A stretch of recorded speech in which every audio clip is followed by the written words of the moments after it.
Okay, welcome back to the Totally Average Gamers podcast. I'm Gamers30 here with AB Cincinnati and I Frostbite. Happy Mario Hello, Day! hello. Happy Mario Day to everybody! What's Mario Day? It's March 10th. I get it. Hey, he gets it.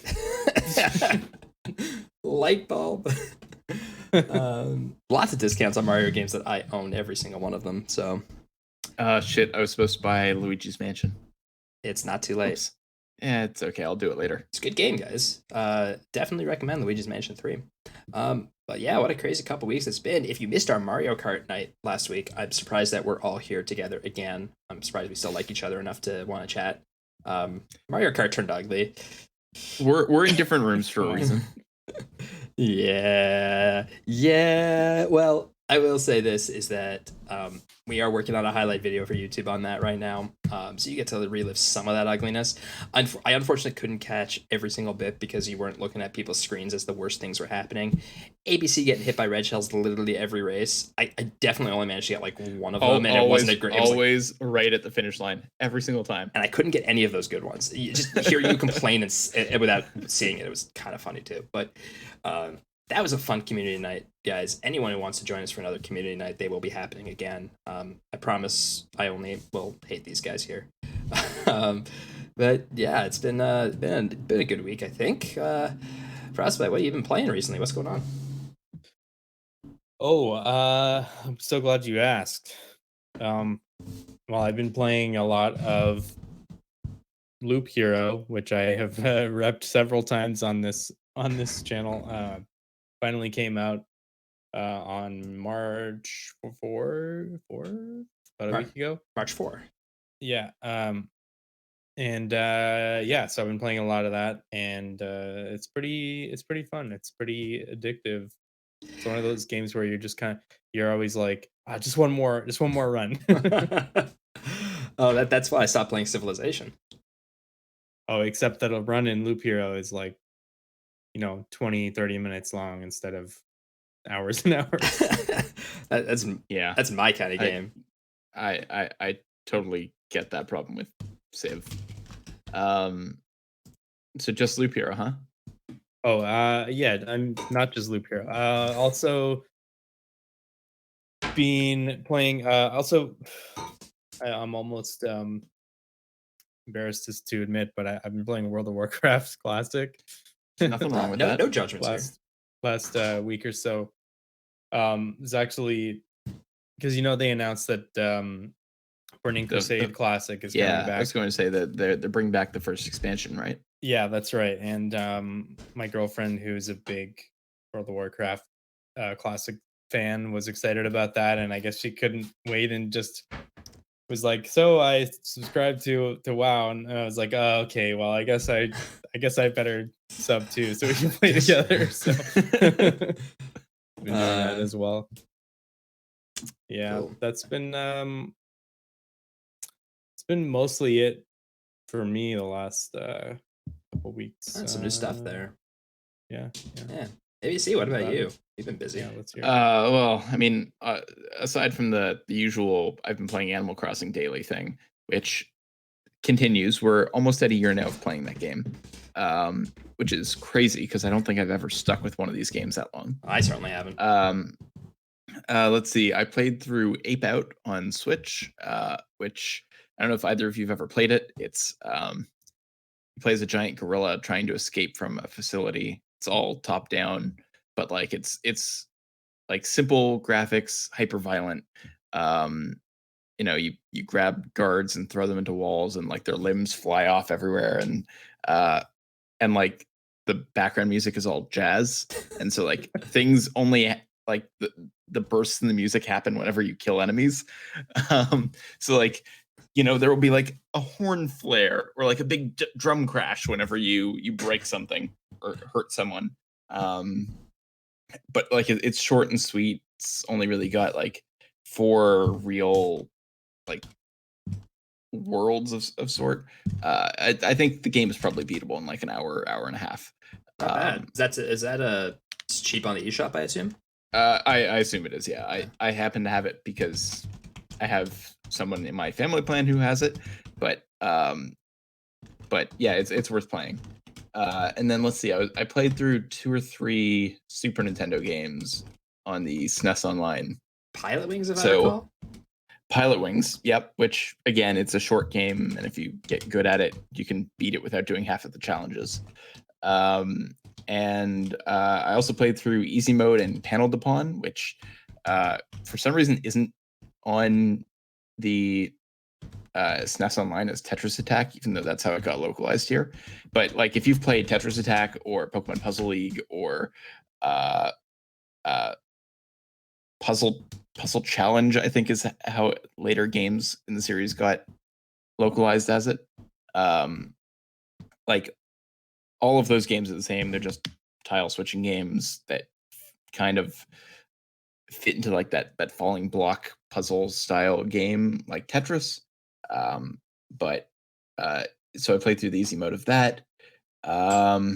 I really like that game. It's probably one of my favorite puzzle games, actually. And it's one of those things where it's just really easy to jump into. Yeah.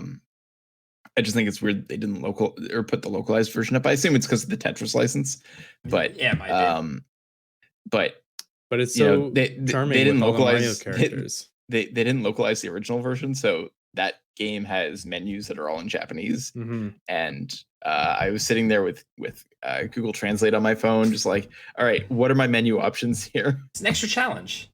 Yeah. I wish I had the Super Nintendo cart of Tetris Attack. That'd be I'm sure it's not an expensive game. I'm sure it's one of those ones that's like $10, middle range. I think it's a bit more than that, but really, yeah, but maybe $25 is not that bad. Yeah, like that's pretty cheap in terms of Super Nintendo games recently. Yeah. But I feel like there's something else I played and I can't think of. I've been playing a little bit more of The Messenger here and there, but not a whole lot. How are you liking that so far? I'm enjoying it. I mean, there are sections where I feel like the level design and the character movement don't perfectly overlap. There's a lot of like, if you don't do the jump this exact way, you like and jump from this specific point, there's no way that you'll ever make the jump. That's frustrating. Yeah, and here's the thing: is by the point that I've gotten to in the game, I have all of the abilities. So it's not like the game is trying to get me to do something that I'm incapable of doing. But you get punished for dying, so yeah. There's a point where it's like, okay, where do I have to be standing to make this jump? Or I've made this jump many times before. How do I make sure I get it every time and not, wipe out, because I really need to get back to that next part that I need to practice. For sure. It's almost like, I mean, in a way, it emulates the bad design of NES games that it's trying to build on, but I don't know. I guess it. Anyway, what are you playing, K-Burns? Oh man, it's been an interesting week. And you guys are gonna judge me because I did sort of abandon my Zelda challenge a little bit because I've taken a bit of a step back from my own stream as I reevaluate. But I did play through A Link Between Worlds again because it's a good game. Because I hadn't since it came out, which turned out it's been almost 8 years. Wow. Yeah, and it is. Is it as good as you remember it? Yes, and here's the thing. I've played so much Link to the Past over the past year, right? Practicing my speed running and the randomizers. So it was actually nice to return to that world in a different format. And it's not as good as Link to the Past, but it is just as good as I remember it. It's a really well put together game. I did manage to actually see, so funny thing about Link Between Worlds is that the entire game, because they kind of went back over the top-down perspective from the old Zelda games, but to actually capture it with the 3D style, the entire game is actually tilted. The entire all assets in that game are shifted, so you can see everybody. Because if you're looking straight down on a 3D asset, you're just going to see the top of the head, right? So there was like one moment where I was like, Link Between Worlds, you can merge into the walls. So I certainly did that, and it like hit at a weird angle where you could see everything ended up shifted, and it was definitely amusing for a good 10 seconds. Oh wow! And the Link's Awakening remake did the same thing. Yes, it did. Just slightly tilted for the same reason. Yeah. So it didn't take me that long. It played a couple hours a night for 4 or 5 nights. Finished it. Loved it again. Highly recommend if nobody has played it. It's on 3DS. Figure out a way to get it. It's worth it. I didn't finish the game. I didn't finish it when it came out, and now I just feel like with having the Switch, I don't really want to go back and play 3DS games. So yeah, that's fair. I will say if there is one to go back and play, it is that one, and it's not even that hard. I actually think there are a lot of 3DS games to go back and play now because a lot of them are getting sequels on Switch. Sure, but for anybody in chat, for anyone listening, I recommend A Link Between Worlds if you haven't played it. Legend of Zelda: Link Between Worlds. So that was just one game I'm playing this week. I have been kind of popping through a few old retro games in preparation for something I am planning for my stream. The Game Swapper, which I'm happy to talk about elsewhere. But so I've just been playing some old retro games to make sure I can still play them, because got to make sure I can get through them on a Game Swapper that's going to shift my game every 30 seconds to a minute. So that was fun. But mostly, actually, I've been playing Dragon Ball Z Kakarot, which I had bought on sale on Steam a while back, and I finally got around to starting that up. It's nice because I'm looking for something single player. And I mean, I grew up with Dragon Ball Z, so I'm basically playing the TV show I watched. That's literally what it is. I'm playing the TV show I watched. It's just from the Saiyan saga onwards, so right? It's not. Yes, but it's not the original. It's not the original Dragon Ball. It's just Z. Yeah, there's no original Dragon Ball, which is probably fine. Okay. No GT, which is also fine. There is some DLC for the first 2 sagas of Super, and they just announced a third DLC, which is actually going to be the history of Trunks, if people are familiar with Dragon Ball Z. So that's the third DLC. But I'm enjoying it. I mean, it's a very, very mediocre RPG, to be honest with you, but there's a lot of nostalgia in there. Don't pay $70 for it, but if you can get it for 50% off, it's probably not that bad. So yeah, that's been pretty much it. I mean, it hasn't been that long of a week, I guess. But I am also planning on playing Valheim. It is sitting in my cart right now. I'm waiting. I'm trying to get some people interested because I've heard it's better with people. So anybody is interested in playing Valheim with me or any of the Totally Average Gamers, hit me up, pop on the Discord, check it out, because I'm waiting. I'm ready to play it. I'm ready for it. Maybe we could start a tag server. I'll play together on there. I'm down. I'm down for it. I'm waiting for it. I'm excited about it, honestly. But yeah, that's really been about it. And I've been kind of following the news outlets this week. But it hasn't been a lot. It's been a slow week, news-wise, I think. Yeah, because whatever it was 2 weeks ago, a week ago, there was stuff going on, but because last week was New Game Plus, right? But we talked about it in the server at the time, and a lot of games were announced or shown off, like the more recent trailers were shown off, but for the most part, most of that wasn't news. A lot of it had leaked, I think, as well. Some of it, not all of it. The stuff I cared about mostly hadn't leaked. Mm-hmm. So the big 2 titles for me at the very least are Blaster Master 03 and Pocky and Rocky Reshrined. And one of those games we kind of guessed was probably going to come out, and the other one we already knew had a release window. We just hadn't seen any gameplay for it. I gotta say, is it? Am I the only one bothered by Blaster Master 03? But I mean, we had Blaster Master 02. I mean, what? When did you guys learn to count? Well, okay. So, did you play Blaster Master 0? Yes. Yes. Okay. So it's like an alternate version of Blaster Master. Yes. So like they don't want to call it like Blaster Master 2 or Blaster Master Alternate 2, but like they had to somehow build off of their naming scheme. I guess. I also don't know that they expected that the original game was going to be as successful as it was. Because Blaster Master had like, aside from having a different name in Japan until this series, it did not have quite the following. And the last game that would have come out for it was a WiiWare game that did not sell well. But it's fair. It bothers me. It doesn't. Blaster Master 0. Okay, well, if you don't like that one, how about Final Fantasy X 2? Oh, that's always bothered me. And there's also a 13 too. Yeah. And then we've got Mega Man 0, Mega Man 02, 03, 04. So game developers don't know how to count. Yeah. I mean, Valve is certainly on the forefront of that, aren't they? Valve can't count to 3. It's a hard number, guys. Yeah. My favorite news, though, actually was today. Teenage Mutant Ninja Turtles. Yeah, I was going to mention that. Yeah. I'm going to buy that. I love it. So I would say wait for reviews, because this is not the first time that a company has played on people's nostalgia for the TMNT arcade game. And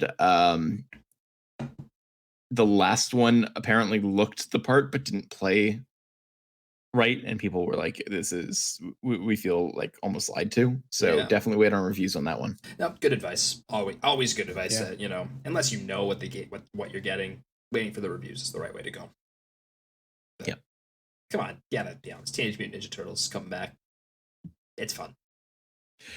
Sure. I mean, TMNT has had its return like 4 or 5 times since the early 2000s. But this is the return.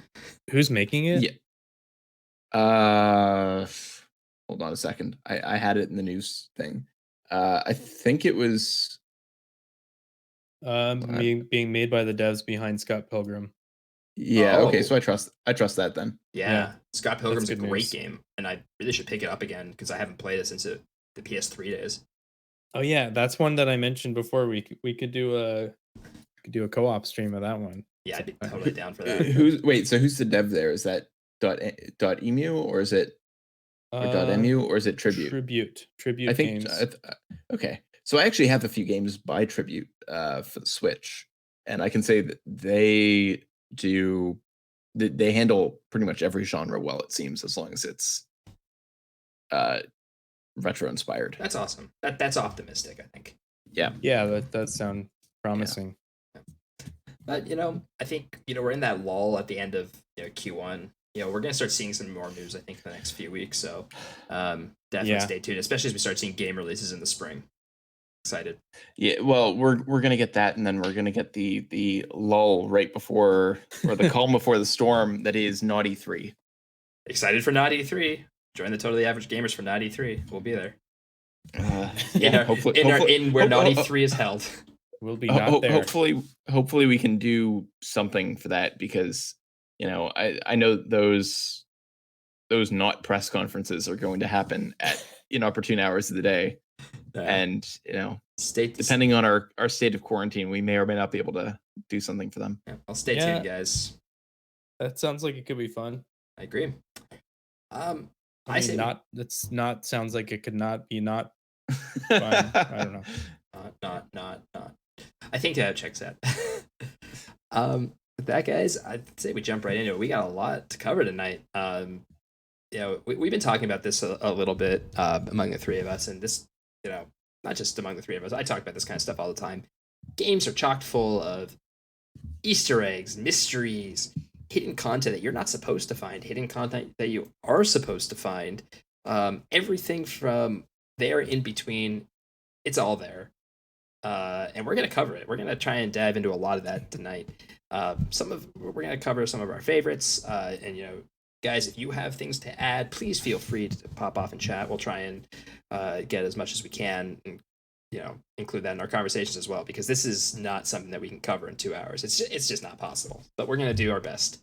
And I think it's time we should start, on stuff that the developers left behind I guess is the best way to put it. Things that were not supposed to be found or were supposed to be found but didn't actually do anything. Not quite Easter eggs, but cut content. Um, I have some interesting ones to talk about. But I wanted to know how some of you guys felt, ABC and Frostbite. I want to know how you felt about a couple of these before I get into one of my favorite ones. I was researching some just to see. One of the most interesting ones I actually came across was regarding some of the Super Mario Brothers 3, actually. It turns out, and I knew that Mario goes through lots of iterations, lots of level design, but apparently Super Mario Brothers 3 has a lot of levels that did not make the final cut of the game. That doesn't surprise me. I'm pretty sure there's art or a screenshot on the back of the box that is a level that's not in the game itself. Except it is. It's there. Well, sorry, I meant in the playable game. Right. So tell me more. So Super Mario Bros. 3 had a lot of cut levels, more so than some of the other games did, which is why I'm bringing up 3 in particular. And what I found very interesting about this is that not only were there cut levels, but the levels had mechanics, or rather enemies, I should say, and enemy patterns that were not present in the final game, but are fully programmable into the game itself. So with some clever hacking, you can bring them back. I'm curious what you guys think, because Super Mario Bros. 3 is my favorite. We talked about Mario a few weeks back. It's one of my favorites. Do you think that this game could have used something a little bit more interesting? Does the game grow stale? Are we sad that content got cut? I think that game is already chock full of stuff, and honestly, like I never thought, man, this game really needed more content about Super Mario Bros. 3. Like for its time, that game was just packed. See, and I would even go further than that. I think it's got too much content. Oh, there you go. Which obviously Nintendo thought the same thing, because they could have. I think they probably could have taken some of that content and made a more direct sequel to that game. Although, I mean, Super Mario World is already pretty. I mean, World is Super Mario World, pretty direct sequel in itself. But I think at some point, if you get to a point in a game and you're like, this level could have been cut and nobody would have cared, or like the game would have been better for it.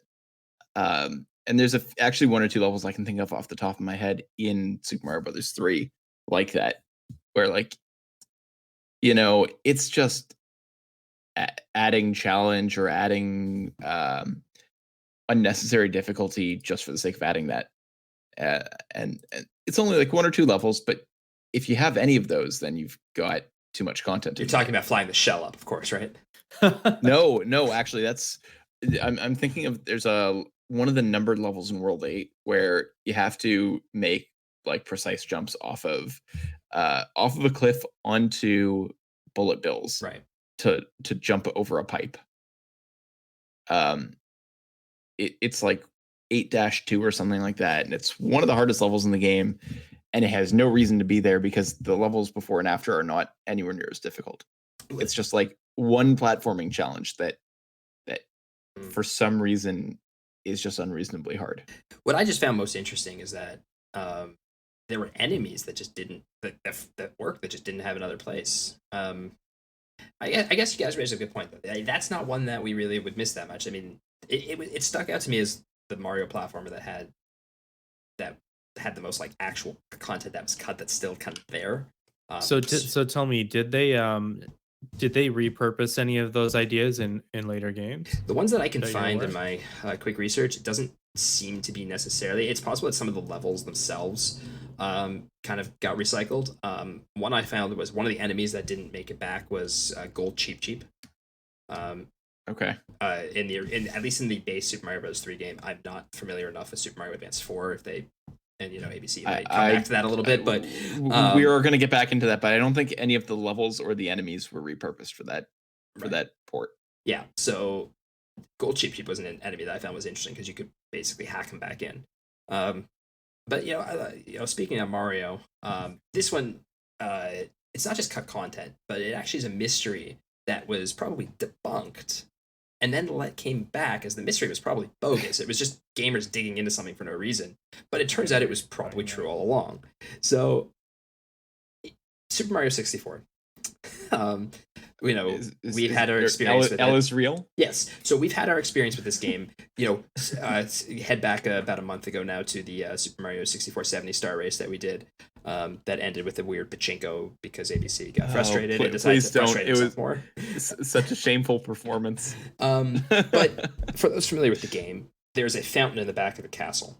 And if you walk into the back, you can kind of see that there's supposed to be some sort of text etched in the fountain. This is one of my favorite gaming mysteries of all time, by the way, because for years people thought this meant something. In fact, they thought that there was a way to interact with this fountain to make Luigi playable. And gamers and hackers and everybody dissected this fountain. And on the fountain, they think that it says L is real 2401. What the 2401 is supposed to be, I don't know. I don't know where that fits into this whole thing. I've heard different things like, oh, there's actually 2,401 stars in the game, which, come on. There's not enough memory. To this day, like, I do not know how people can look at that and think it says L is real. L is real. Like that, it just looks like it's either nonsense or maybe there's some Japanese characters in there. I thought that it was revealed that it says like Eternal Star or something like that. I actually think, and I didn't actually dig too much. I'm pretty sure it says nothing. It's like literally nothing. But regardless, it definitely does not say L is real. That being said, people were still convinced that this is a deep mystery. You have to remember, Super Mario 64 was the first 3D Mario game, right? We never had a 3D platformer before. And people were convinced that you do not get a Mario platformer game without Luigi. You just don't. And I mean, to their credit, they were kind of right. So this past year, and I don't condone any of this, but Nintendo suffered a very, very massive hack. And a lot of old data leaked out, which I'm going to get back to some of that in a bit. But it turns out that Luigi was planned for Super Mario 64 the entire time. And everyone's popping off, L is real, L is real. I'm like, that was never real. It never says L is real. But also, that statue, the plaque appears in Dodongo's Cavern as well in Ocarina of Time. It's just it's just an asset, right? It was just like it's just an art asset. Right. But this was, and still is, probably one of the biggest gaming mysteries of that era because people were convinced and they had to find a way to play as Luigi. And Nintendo is known for just never saying anything. They're not going to confirm anything. They're not going to deny anything because why should they? Why do they care? Buy our game, play it as much as you want. We don't care why. But like I said, no, they want you to they want you to take a break every once in a while. I played with the Wii. Only that came later. I was just playing Link Between Worlds and it kept telling me to take a break. Go away, man. But yeah, all of these this hack that happened in Nintendo, all of the original Luigi assets actually got leaked. People have now since hacked Luigi back into the game. Super Mario 64 has been decompiled and then recompiled for other platforms. Again, I don't condone this, but Luigi has been included into those as well at this point. So, you know what? It might be a bogus mystery, but I will say, at least starting in the year 2020, L is real in Super Mario 64. So, there you go.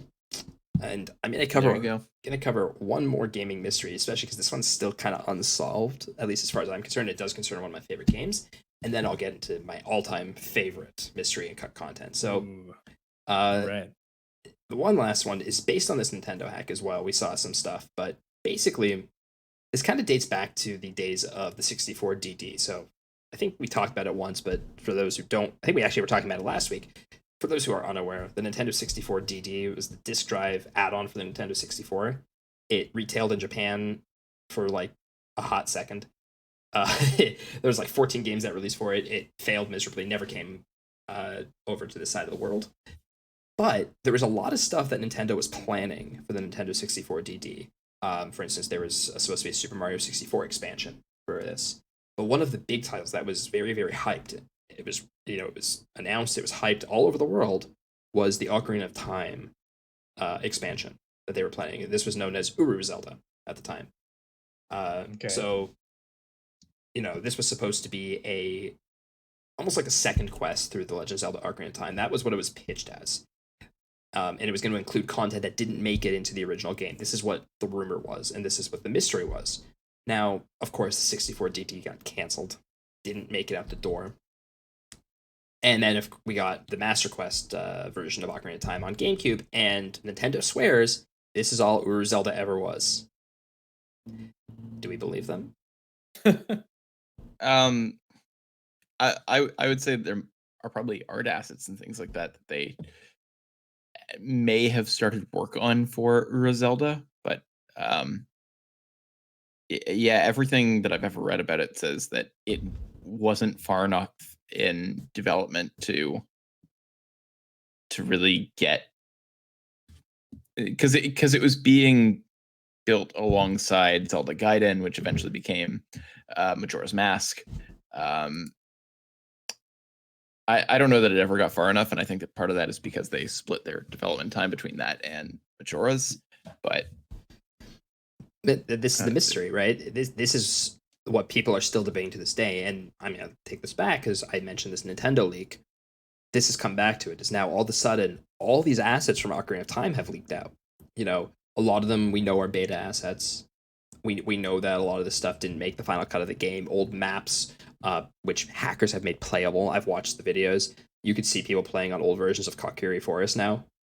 It's kind of neat. But they're not sure if all of this content was beta content or if some of it was supposed to be reused for Uru Zelda. And so the mystery has kind of been revitalized in the past 6 months since the Nintendo leak. I'm kind of on your side, ABC, on this one. I think Uru Zelda was planning to be a second quest for Ocarina of Time. They never managed to get it out the door. And then they revamped the dungeons for Master Quest, and that became their light version of Uru Zelda. Yeah. And I guess kind of just on top of that, we briefly talked about the DD and some of the content that did come out for it. And you know, the I think the only game that got an expansion, and you can correct me if I'm wrong on this, was F-Zero X. And that game, like, it doesn't function without the actual cartridge plugged into the top.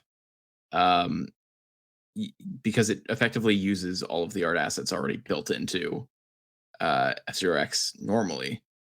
And I imagine that whatever they were going to do with Ura Zelda was effectively the same thing. I would have assumed the same thing, but we'll never know. Yeah. The mystery continues. I mean, carts, people have put all sorts of stuff onto DD carts. So, like, there is a version of 64 out there on a disk drive cart that I think runs with one or two extra features, but like, it wasn't the planned expansion. It was just like, hey, we got this running on a N64 DD cart. Mm-hmm. Yeah, and you know, there's probably a lot that we could dig into in the past of the 64 DD, but it's hard to really know exactly what everything was planned. Nintendo had a slate of stuff that they had announced, but most of it never saw the light of day because the 64 DD was just this giant flop. So it's kind of funny because, you know, the if you know the history of the Famicom disk system, you kind of wonder, like, was Nintendo's goal to go the same route with the N64 disk drive? And if it was, and I think that when they first announced the disk drive, they said, like, all of our future big titles are coming out for this thing, which is what happened with the Famicom disk system. But much like the disk system, advancements in cartridge technology effectively forced them back to the cartridges. Yep, that's it. And look at that, we're right back there again with the Nintendo Switch.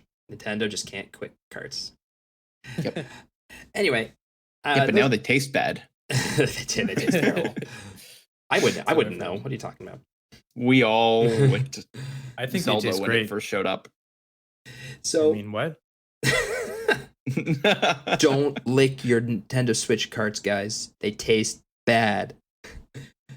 Oh no. Those are just some of my favorite gaming mysteries. But I haven't covered my favorite. You can go. There's tons of like weird art assets left behind in games, modes that people see in these things. You can go look these up online. I went through some of them. I honestly didn't find many of them that interesting, but I did come back to one, and I've come back to this one since I played this game, and the game came out in 1998. So we're not talking 22 years, almost 23 years that this game has been out there. A very popular one. Maybe some of you have played it.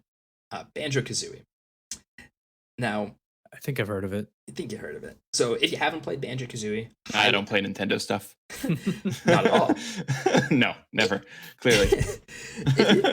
if you haven't played Banjo-Kazooie, though, highly recommend it. It is, in my opinion, the gold standard of 3D collectathons, the 3D platformer eras, that generation. The best of them all, in my opinion. Hold on. Are you talking about the banjo from Diddy Kong Racing? The very same. Wait, are you talking about the banjo from Banjo-Tooie? The very same. But not the banjo from Nuts and Bolts. He's fat and then he's square. Yeah. So I'm going to give you guys some background on this, and we're going to get into this mystery. So Rareware has always been known for doing some interesting, innovative things, at least back in the day. They're a very different company today.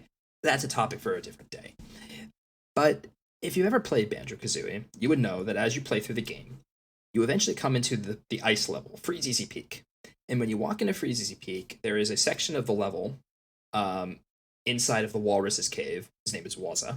You go inside of Wazza's cave, and there's a little alcove. And on top of the alcove, there's a Jinjo, which you have to get up there to collect. If you don't know what a Jinjo is, like I said, go play Banjo-Kazooie. But it's not just a wall on top of that cliff. It's a window. The best way to put it is a window. And through the window, you can see a key made of ice, an ice key, if you will. You can't get it. It's like a clear, invisible wall, presumably made of thick ice as you're in the ice level. You can't get it. It's just sitting there on a little platform spinning. And this is the first bit of this mystery. So everybody who plays Banjo-Kazooie would see this ice key. What does this ice key do, right? It's not a collectible that you would need to collect, because in Banjo-Kazooie, you have to collect jiggies, notes, Jinjos, and honeycomb pieces in every level. That's it. There's nothing else. So it wouldn't fit anywhere onto your total screen. It's just sitting there. And Ecambokums. Sorry? I said and Ecambokums. The Mumbo tokens. Mumbo tokens. Yes, and Mumbo tokens. But those are That's what I said. collectibles. So it just doesn't fit anywhere into your inventory. But you could see it there, but you can't get it. Anyway, after everyone frustratingly tries every move in Banjo's arsenal to get the thing, and then they move on. You can't do anything about it. And then, of course, you play through the game. If you are a completionist, and I think the three of us certainly are, you get 100% in Banjo-Kazooie. Okay? There is a secret ending. In the secret ending, Banjo's sitting on a beach. And one of the characters in the game, who you have to incidentally give the Mumbo tokens to, his name is Mumbo Jumbo, which probably would not fly today in a game. But back in 1998, nothing wrong with Mumbo. And he comes down onto the beach and he says, hey, you missed things in the game. And I'm going to show you what you missed, and you're going to have to get these for Banjo-Tooie, which is the sequel. So at the time, Banjo-Tooie hadn't even been announced. You don't announce a game without knowing that the first game's successful, right? But here it is at the end of the game, at 100%, Mumbo Jumbo tells you that you missed things and you're going to need them in the sequel. And he shows Banjo collecting items in levels that he'd been to previously. And it's almost like gameplay that you watch. And one of those items is the ice key. You see Banjo walk up to the ice key. The wall is not there anymore. He walks up to it, doesn't collect it. He just sits there watching it spin, I believe, in this little clip. But not just the ice key. Mumbo also shows Banjo collecting 2 eggs, spinning eggs with question marks on them, in areas that, again, if you had come across these areas in Banjo-Kazooie while you play the game, you would also be like, what is this? This is just a random asset. One looks like a door. One is a little island. And presumably these are things that when you play the game, you look at and say, there must be something there. But there's not. Anyway, that was in Banjo-Kazooie. Now, for people who are basically like, this is great. We're going to be able to revisit these areas in Banjo-Tooie, and we're going to get the items. 2 years goes by. So now we're in the year 2000, turn of the millennium. Banjo-Tooie comes out. And, we can sit here and debate it. I know that, ABC doesn't like Banjo-Tooie as much, but as a 3D collectathon, it is still quite a solid game. It is not as good as the first one, but it's a solid game. But the biggest disappointment in the game is you don't get to go back to these old levels. There is no going back to Freeze Easy Peak or to Treasure Trove Cove to get the egg. What you do get is, in certain parts of Banjo-Tooie, there are hidden cartridges, like actually in the game, a Banjo-Kazooie card. Like it's a little enemy. I don't know how else to describe it. Yeah, it has eyes. It bounces around. Everything in the Banjo universe has eyes. And Taken right out of Mario. And in the game, you have to bust open the cartridges and you collect the items that come out of them. And there are 3 of them. And what do you get? You get the ice key. You get one of the eggs that Mumbo showed you, and then you get another one of the eggs that Mumbo showed you. Do you get to go collect them the way that he showed you at the end of Banjo-Kazooie? No. And then you can go and use those items in Banjo-Tooie for some things. There's a character that hatches the eggs. You get an extra move. The ice key unlocks a secret transformation. Cool, but certainly not what was promised. As we've discussed, gamers don't settle for that kind of answer. That's not okay. So the first thing that people did is they went into Banjo-Kazooie and they booted up their Game Shark and they went into Freeze Easy Peak where that key is, and they turned on the Moonwalk. And for those who don't know, it's a Moonwalk. It's a Game Shark cheat in most games that basically allows you to float, right? Just gets rid of the gravity. And so what did they do? They went and freeze the cave. They went up over the wall and back down on the other side. And they went and collected the ice key. And this ice key get. And this is where it gets interesting. Okay? Remember, these items were promised to be used in Banjo-Tooie, and they were, but not the way that was intended. So as soon as you collect the ice key, there's text that comes up. Kazooie and Banjo talk to each other. So it actually triggers something. It triggers something. There was something programmed into the game for collecting the ice key. Wow. And now it gets really fun. As soon as you do this, there is now an extra sub-menu in your stats, which you can now go to, called Stop and Swap. All right, and it's not Stop and Swap SWAP, because why that'd be silly. SWOP. Stop N, the letter N, swap. And on that screen is just the ice key, just sitting there. Now, of course, hackers are not going to settle here. We know that there's a couple eggs in the game, right? Yeah. We saw them. One of them was, I didn't specify the levels before. One of them was mentioned in Gobi's Valley, the desert level behind a locked door. And the other one was on an island that's sunken into the water in Treasure Trove Cove. So we're now about in the year 2001. And a couple of hackers from an organization called the Rare Witch Project. And I remember this. So I missed the Rare Witch Project. I was really, really into this stuff back when I was 11 years old. In the early days of the internet, I feel like I was following this thing. I was into these games, right? I had both of them. And I'm following this stuff. And these hackers on whatever, primitive blog that they had in 2001, they were digging into the source code for this game. They were determined to find these eggs. And I mean, I actually just step even further back for a second. Banjo-Kazooie actually has an in-game cheat system where you can enter cheats into a certain part of the game. There's a character called Cheeto, like it's meant to be in the game, right? You basically type in codes into the sandcastle in Treasure Trove Cove, just spell out the cheats, and it'll unlock things that Cheeto has told you to unlock. There are hidden cheats that people found over the years to like get things like infinite items, things that aren't as allowed, but those were released by cheat blogs, right? But the Rare Witch Project thought there might be more. And they dug into the source code, and they discovered 7 cheat codes that had never been released. All right? And they're all rhyming stuff that all talk about secrets. So, for instance, the ice key in Freeze Easy Peak that's hidden behind an ice wall. Now you can see a nice ice key, which you can have for free. And you type that cheat in, and it busts open the door. These were a pain. It's worth noting these were a pain in the ass to type because you had to ground pound for every single letter. Right, because that was true. They were a pain. But you know what? They're cheats. It shouldn't be easy. So, what was really interesting here is there was only 2 eggs that were revealed. I just mentioned 7 cheat codes. Yeah. 7, right? There were 6 eggs and 1 ice key that people found. A couple of them were found in hidden areas. Like I said, that there are some areas that you see on the map as you play through the game that you'd be like, of course, there has to be something behind that wall. And sure enough, there's something behind that wall. Some of them just show up in the map somewhere. For instance, like on one of the characters' beds, it just starts spinning when you type in the cheat.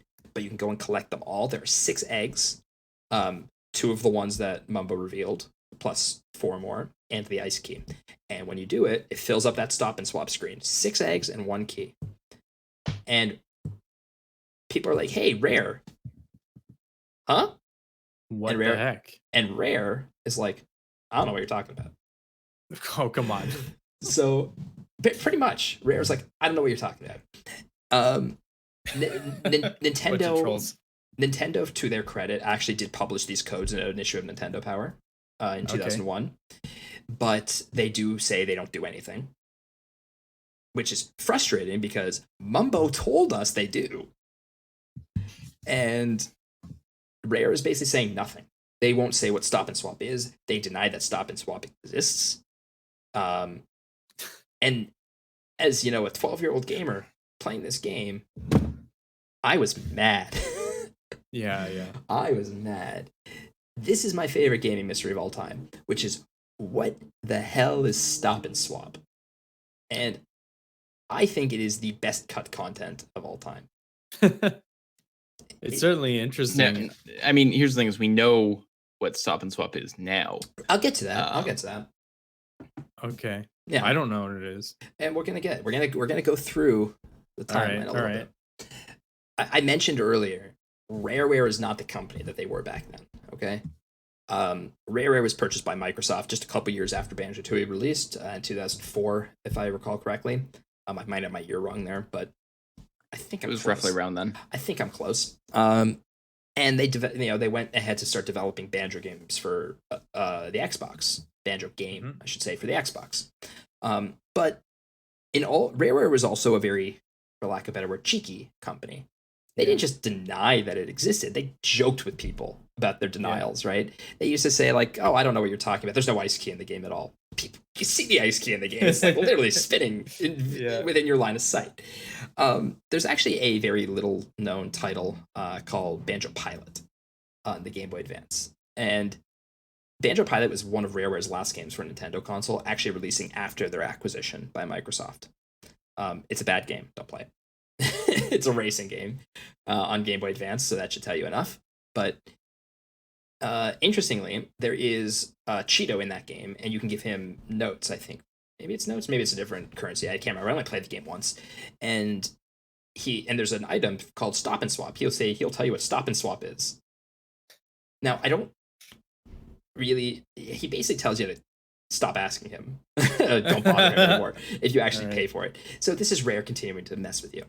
Yeah. Now we're going to fast forward a number of years. Rumors have kind of come across in the past number of years about what Stop and Swap was. Basically, the idea is that the Nintendo 64, in the early revisions of the console and even in the first releases, maintained its random access memory for 10 seconds after the console was powered down. So things that were in the game, items that you've collected, things that have been loaded up into memory, would still be in memory for 10 seconds.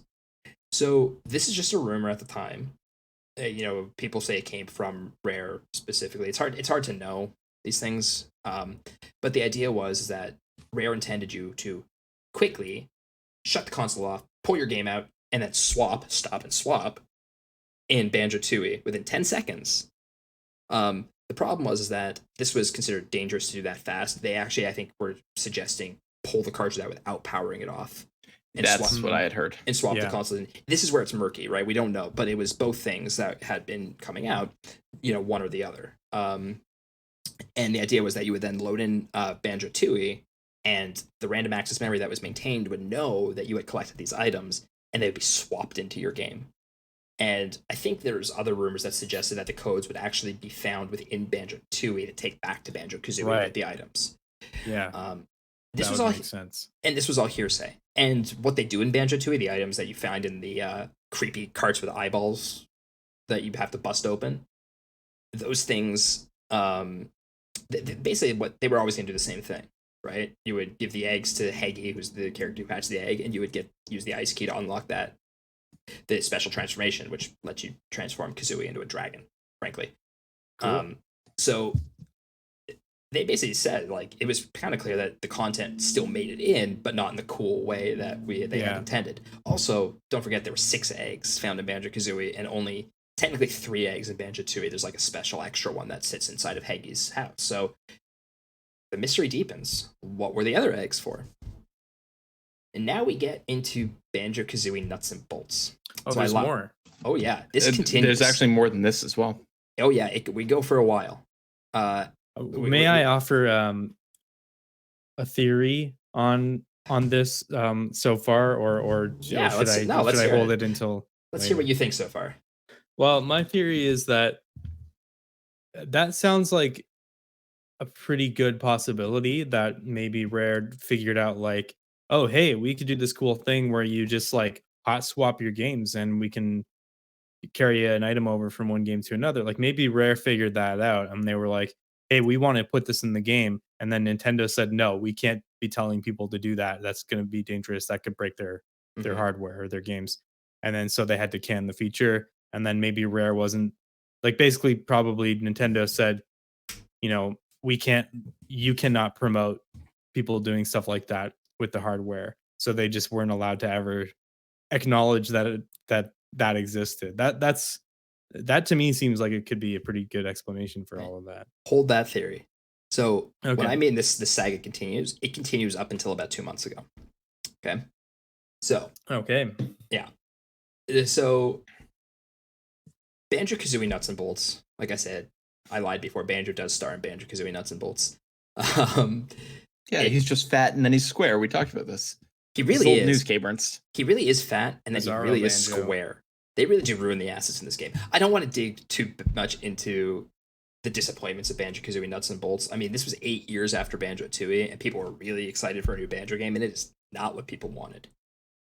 Especially since Banjo-Tooie ends with threats that Gruntilda will come back in Banjo 3E, which, Yes. of course, never materialized as a game. Yeah. Okay. So Banjo-Kazooie Nuts and Bolts is not a platformer. It has some of the Banjo charm, though, I will say. But there is also, one of the characters is selling. He sells parts, if I believe, in the game. I didn't play through the whole game, but Bottles, the mole, sells car parts, if I'm correct, in the game. That's or correct. Or blueprints or something like that. He sells both. I Right. played. I think Humble Wumba sells blueprints. Sure. So one of the things that you can buy from Bottles for 9,999 notes is Stop and Swap. There are not 9,999 notes in the game. Oh my god. As I've specified, hackers don't care. Yeah. So they went into Hackers the game gonna hack. source and they went in and they found, what does Bottle say if you unlock Stop and Swap? Yeah. Just like Cheeto in Banjo Pilot, he tells you to go to hell. But he thanks you for the notes. So I guess Okay. that's nice. He basically says there's nothing here. And then Rareware decides, Microsoft Rareware decides, hey, let's re-release Banjo-Kazooie on the Xbox Live Arcade. Yeah. Right? Which is actually my favorite way to play the game, incidentally. It's not probably the best way, but it's my favorite way because it makes it a little easier. A little more fun for me. But basically, Banjo-Kazooie re-released on the Xbox Live Arcade. It's not a one-to-one port. They did some improvements, sharpened up the graphics, but all of the content is still intact, including the codes to get the stop and swap items. However, and I'll get to the other stuff in a minute, if you type in the codes, any code in that game that's not like Cheeto code, it kills your achievements, like if I'm correct. So What? yeah, it like stops recording achievements. It's like okay. So you can't get achievements using cheats. and it warns you. It says like, "Are you sure you want to do this?" Okay. But Rareware releasing Banjo-Kazooie on the Xbox Live Arcade, when they decided to release it, they said, "We are in a very unique position that we can actually realize our initial vision for Stop and Swap and connect the items to Banjo-Kazooie Nuts and Bolts, and they will be available in Banjo-Kazooie Nuts and Bolts using Stop and Swap once it releases on the Xbox Live Arcade." It is at this point that Rareware pretty much confirms, for lack of a better word, the idea of the hot swapping of cartridges. And they don't really come out right and say it, but they do say that was the intent. And the rumor at that point is that they stopped, that the feature got scrapped because Nintendo, as I mentioned, it was early revisions that had this. The Nintendo hardware revised down to actually a 1 second RAM retention, making it physically impossible to actually do the swap. Yeah. And just sense of timing here, Nuts and Bolts came out in 2008. I think the Banjo-Kazooie remake came out or remaster came out in 2009 or 2010. 2009, I believe. But yes, it was very soon Okay. after Nuts. I think they were already planning on releasing it when Nuts and Bolts came out, because obviously the content is in there. So how do you get the items if the cheat codes don't work? Turns out all you need is a Banjo-Kazooie nuts and bolts save file on your system. Yeah. Once you do that, all of those hidden areas, all of those eggs, and the ice key, they all just open up in Banjo-Kazooie. Nice. If you have nuts and bolts save data. And once you do that, you collect the items in Banjo-Kazooie, you go into nuts and bolts, and you can unlock crates that are the stop and swap items, and it gives you car parts. Yay! Oh boy. Do you think people are satisfied with this mystery? No, obviously not. We've only got one re-released N64 game. Exactly. So about a year or two later, I think it was only a year later, I think we're about 2010, 2011 now. I might be a little off my years. They announced Banjo-Tooie is coming to the Xbox Live Arcade. And then they announced that Banjo-Tooie is coming to the Xbox Live Arcade with the original stop and swap package coming. And Intoxication, she raised a good point. Why not use a controller? I was just typing to him. We're getting there. Yeah. We'll get there. Okay. So wow. Banjo-Tooie comes out for the Xbox Live Arcade, very similar to how it worked with Nuts and Bolts. As long as you have a Banjo-Tooie save data on your system, you don't even need Nuts and Bolts. The items open up in Kazooie. You can collect them, and they go into Banjo-Tooie into your inventory automatically. So you have your ice key, still opens the ice door that gets you the Mega Globo to get the Dragon Kazooie. And the eggs are all used inside of Haggie's hut as usual, except now that there are 6 of them, they unlock a couple extra things. And nothing fancy. We have. I think they unlock like an avatar Yep. and a background and an emote or something like that. Yeah, basically some Xbox specific things. Okay. Yeah. So clearly this wasn't the original plan, but maybe it was close because Rareware probably had already scrapped the idea. So, sure enough, people are like, okay, I guess that's it. Is this mystery over? Is that disappointing? Oh, no. Why would it be? Because you're all forgetting there are still 3 creepy little Banjo-Kazooie cartridges bouncing around the world in Banjo-Tooie with eyeballs. Right. So now what do they do? They unlock 3 new eggs. And here's the thing. This is where the mystery does not end. I don't have all the answers to this mystery. Oh boy. If you go ahead and use those eggs in Haggie's huts, they unlock something called Stop and Swap 2. Oh no. I do not know what Stop and Swap 2 is. To this day, that is about as far as they've gotten. Maybe most likely because there hasn't really been a Banjo game since. Now, that's not as much of a mystery as it is Rareware just trolling the hell out of us at this point. But we're now well over 10 years past the release of Banjo-Tooie, and we're finally getting somewhere, right? This stuff's been rumored, and there were YouTube videos upon blog posts about all of this stuff. And we've only ever gotten half answers. Nobody from Rareware has ever really come forward directly and said, this is what was up, this is what happened. And I'm going to mention this controller pack stuff now because we were just talking about this week in preparation for the show, and we were saying, why couldn't they just use a controller pack to realize this vision? It would have easily saved the memory and swapped it. I don't actually know the answer. I think Rareware just likes to be Rareware. Again, Rareware of the 90s was a great company, and they were really pushing the envelope forward. Now, I mentioned this doesn't end until about 2 months ago. Yeah. And it's not so much ends as we got a new piece of data that confirmed basically a lot of what we know. I mentioned there's been a lot of hacks this year into Nintendo, Rareware. A letter was leaked, and it was a letter from Nintendo to Rareware.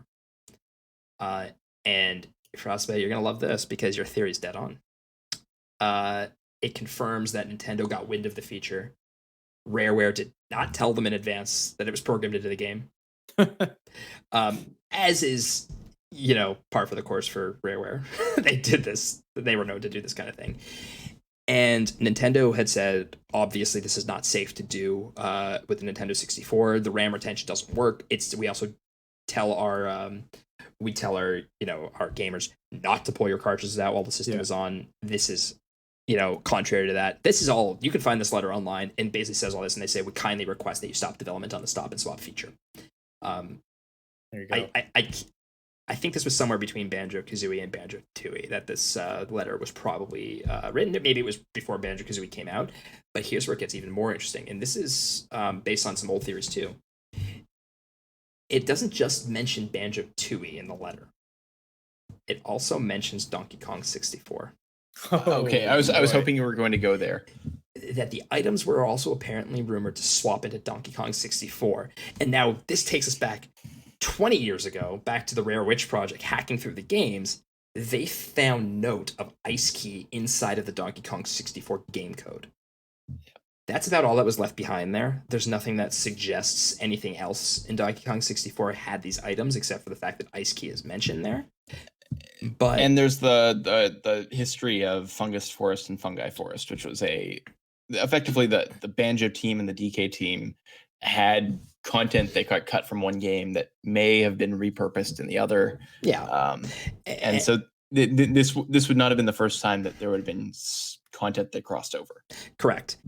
And if you actually play through both DK64 and Banjo-Kazooie, and even Banjo-Tooie, there's references to both series throughout. Right. But this is where we are today in 2021. The mystery is not fully solved. We still know Stop and Swap 2, but this one's been an awesome saga. The reason I was able to talk for a good 20 minutes about this is that I've been following this since I was 11 years old, and that's 20 years ago. So I've never really known what to make of this. I've always wanted to know what the original intent was. Why were there 6 eggs? Right? Did they always play on 6 eggs? There were rumors that there was actually supposed to be corrupt eggs, rotten eggs, if you will, that were supposed to be there to weed out the cheaters if they just typed in the codes, without earning them properly. We'll never really know that stuff. What we do know is that all of the rumors that came around over the years about the hot swapping of cartridges to get the items into the proper game, Frostbite, you were right. Yeah. It was a cool feature that Rareware discovered they can do, and Nintendo shut them down. I'm not surprised about that. Also, I think it makes perfect sense now. The timing of all of that, like with the letter, as you said, it explains 100% why they couldn't do it with the controller pack. Because by the time the first Banjo-Kazooie game came out, they would have had to have that controller pack support built into that game. And by the time that game came out, the feature was already in. Rare thought, we're going to do this cartridge swap thing. So there was no need to put in the controller pack support. Exactly. Okay, and of course, I'll just say back in the day, of course, there's no DLC or updates to update the games. The question really is, why didn't Rareware choose the controller pack to begin with? Right, and Kay Burns and I were talking about this the other day, because cartridge swapping is cool. The controller pack came out day and date with the N64. Oh yeah, right. So like it was a launch accessory. It wasn't like, oh yeah, well they were developing the game since launch, and the controller pack came out 2 years later. No, it would have been available to them with their dev kits from day one. Oh, not only that, Rareware had experience with the controller pack. Rareware was the developer on Diddy Kong Racing, and Ghost Data, just like Mario Kart 64, transferred is saved with the controller pack on Diddy Kong Racing. So. It really was the question. If you want to ask what the biggest mystery is today, is why didn't Rareware use the controller pack? But alas, this is where we're at. I find this whole story fascinating. I've typed in all those codes on my Banjo-Kazooie cart. Incidentally, even if you erase your files, it doesn't matter. You have to literally wipe the entire game data to actually erase the stop and swap items. They carry from file to file. You can only collect them once. That's funny. And I did it again on emulator years later. I did it again on the Xbox Live Arcade versions of the game. I played through both Kazooie and Tooie on Xbox Live Arcade. I did not play Nuts and Bolts. I think I'm okay with that. I did. But I've literally bitten into every bit of stop and swap that I can. I still find it fascinating. I find it fascinating because it was truly a mystery of left behind content that took 20 years to really finally to have any context into it. And Rare, there's other content from the Banjo games. You have the Devil Bottles mode in Banjo-Tooie, which you can re-access with the Game Shark. That's fully accessible. It's called like Bottles Revenge, isn't it? Yeah, and they just cut that one because they ran out of time to test it. But this one, there's no explanation, really. And because of the way that it was revealed to people in the first place, with Mumbo Jumbo's pictures at the end of Banjo-Kazooie, man, did it piss people off. Yeah. So that's really cool. I really enjoyed that because most of this was brand new to me. Oh yeah, I recommend people who are really interested in this one go check out some YouTube videos. Watch some of the gameplay. You'll actually see what I was talking about. If you do have Banjo-Kazooie, go type in the codes in the sandcastle because you can absolutely go get those items. They're not going to break the game anyway. if you have Rare Replay, go play Banjo-Kazooie and Banjo-Tooie. I Absolutely. do have Rare Replay. So you can go do Yeah. it. And then not nuts and bolts, even though it's on the disc. Yeah. But you can do it without typing in the cheat codes on the on Rare Replay, because you'll have the save data and they'll just work for you. But go collect the items. It's fun. You get to hear Banjo and Kazooie talk about the items in the game, saying, "I wonder how we're going to use this." I wonder too. Well, okay, so Speaking of eggs, well, I was just gonna say, if you ask me,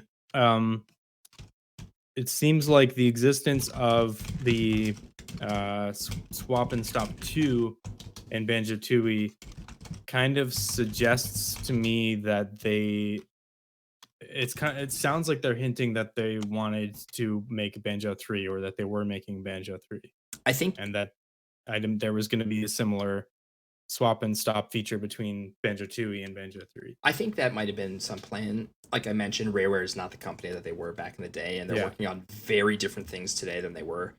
Sea of Thieves.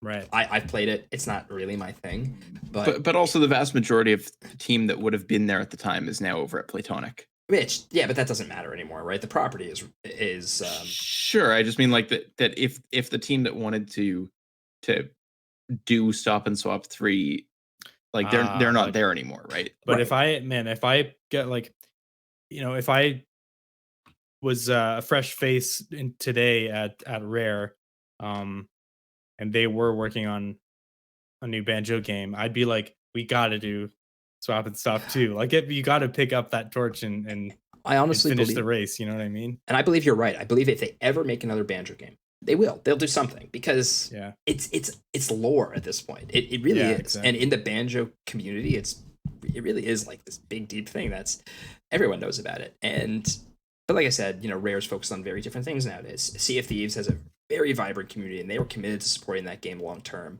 They have a new game coming out this year, next year. They announced it already. I can't remember what it was called. But they're not working on Banjo games anymore, for better or for worse. At least they're not working on any more Conquer games. That's for better. Yeah, for better. Anyway, that's, like I said, there's tons of other content in games. This was my favorite. I talked to you guys ears off about that one. But I definitely think that they're eggs. They really are just they're just Easter eggs. And I think there's a lot of those. Yeah, so I want to talk about some of that stuff. Totally just lost my train of thought, so I'm gonna ramble for a moment, if you don't mind. So we just heard Caverns talk a lot about stuff that was cut out of games. I want to talk about some stuff that was hidden in games. It was left in intentionally, but it was not necessarily easy to find. And yes, we are talking about Easter eggs. So let's start all the way back in the 1900s, the year 1980. Atari put out a game called Adventure. Back in those days. Now, by the way, this Easter egg, I don't know if this is really confirmed, but it's often said that this is actually the origin of the term Easter egg to mean a hidden secret in a video game or a movie. As far as I understand it. Yeah. So back in 1980, Atari didn't want to include the credits for the game developers in the game. Because they were worried that if those devs had too many successful games, that they would start getting poached. So they just didn't allow credits in the game, which is crazy. Like, by the standards these days, that's just ridiculous. But I mean, but just looking over it, 5 years later, Nintendo had the same deal where their developers or their subsidiaries developers or their third-party developers, anytime a game went out for the NES, you got pseudonyms for everybody. So like, I think it's like in Mega Man. There's credits. Yeah, in Mega Man, there's one name that always comes up in like the first bunch of the NES games, which is like Yuki-chan's Papa. And it's just one of the developers that was the pseudonym he went under. It was so they couldn't get poached. Yeah. So it was still a problem like 5-6 years later. There you go. But yeah, so one of the creator of the game Adventure, decided to take matters into his own hands, and he hid a screen that you could find within the game, that would have a scrolling message in the middle of the screen that read, "Created by Warren Robinette." Have you found it before? I have not. I did. You did? I played Atari's Adventure, found the Easter egg. I don't know how people really found it back then. It's not obvious, but so apparently the story goes that eventually, about a year after the game came out, it was discovered and reported to Atari by a 15-year-old boy from Salt Lake City. And Atari didn't like this. Atari didn't like this, and they actually asked their developers if they could remove the screen from the game. And so that they started going through the code and looking at it.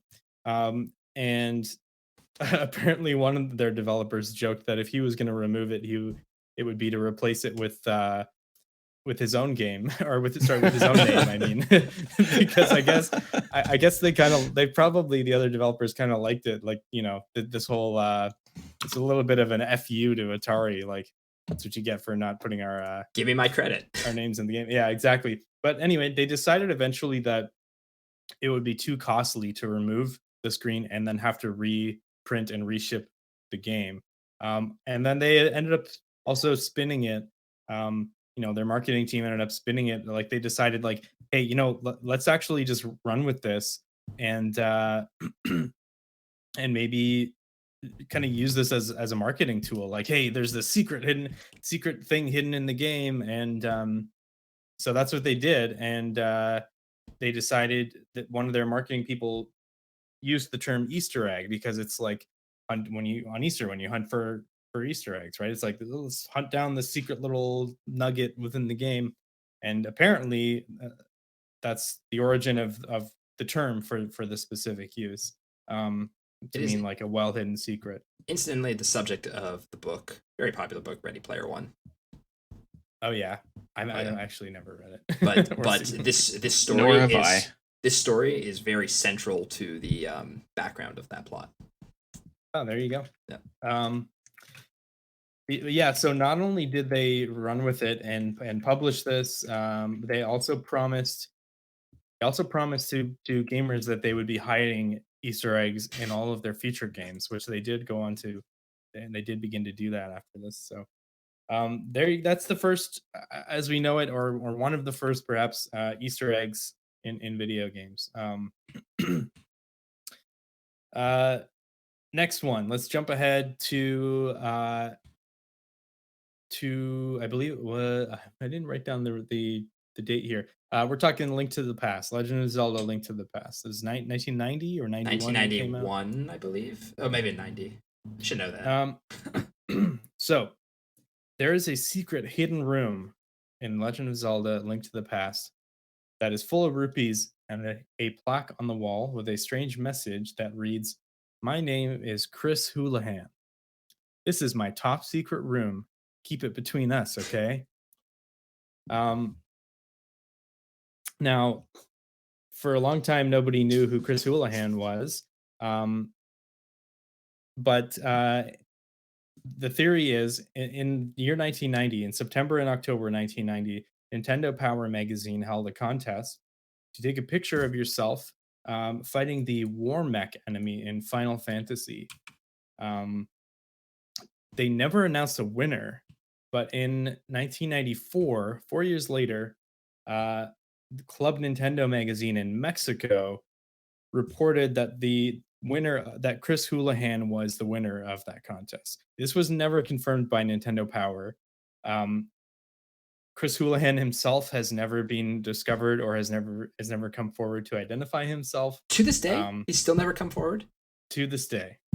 Damn. But I mean, I think there have been a couple of people on the internet who have claimed to be Chris Houlihan, but there's never been actually any proof given. I do Um, trust people on the internet all the time. yeah.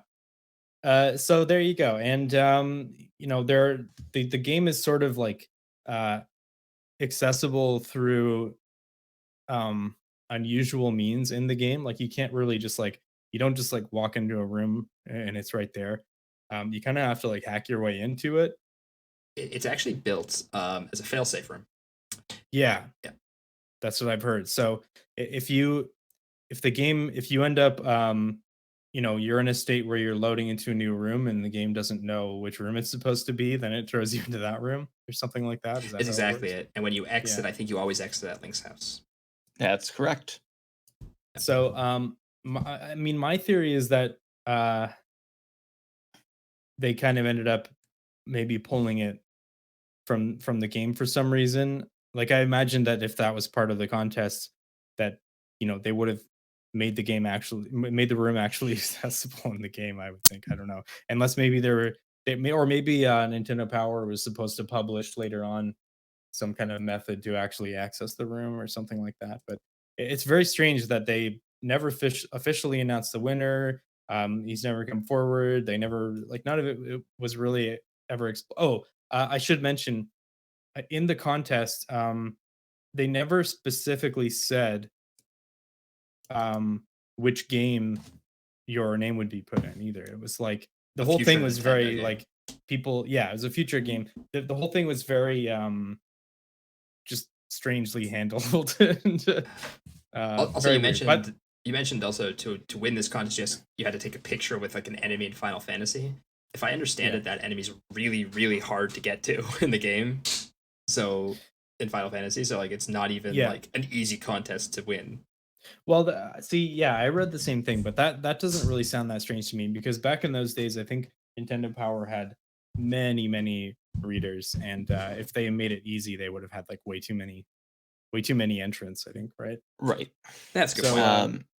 that part makes sense to me. By the way, the Japanese text, the text in that room in the Japanese version says, um, roughly translated, "Here is the Chamber of Secrets. Keep it a secret from everyone else." So it has no, there's no mention of Chris Houlihan in the Japanese version. Also, And the GBA version of Link to the Past Four Swords has the room but doesn't have the telepathy tile on the wall. that's I was gonna say the same thing, that they maintained the room as that failsafe room, but at that point there was no Chris Houlihan. So I mean, Yeah, it does yeah. make sense that he was the contest winner. Whoever, if Chris Houlihan, if you're out there, yeah. So I wonder if it's something like maybe he entered the contest, and they threw his name in the game, but like maybe for some reason they lost contact with him. Maybe he died. Who knows? But for some reason, it seems like maybe they were not able to kind of officially tie this whole thing off, and so it was just left in there as a bit of a remnant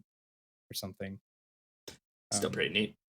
yeah, it's a neat little, and another one of those kind of mysterious things that people have sort of been tried to piece together over the years. But um, yeah, jumping ahead, I thought this one was kind of cool because this is one that the game developers kind of actually wanted people to find and they didn't.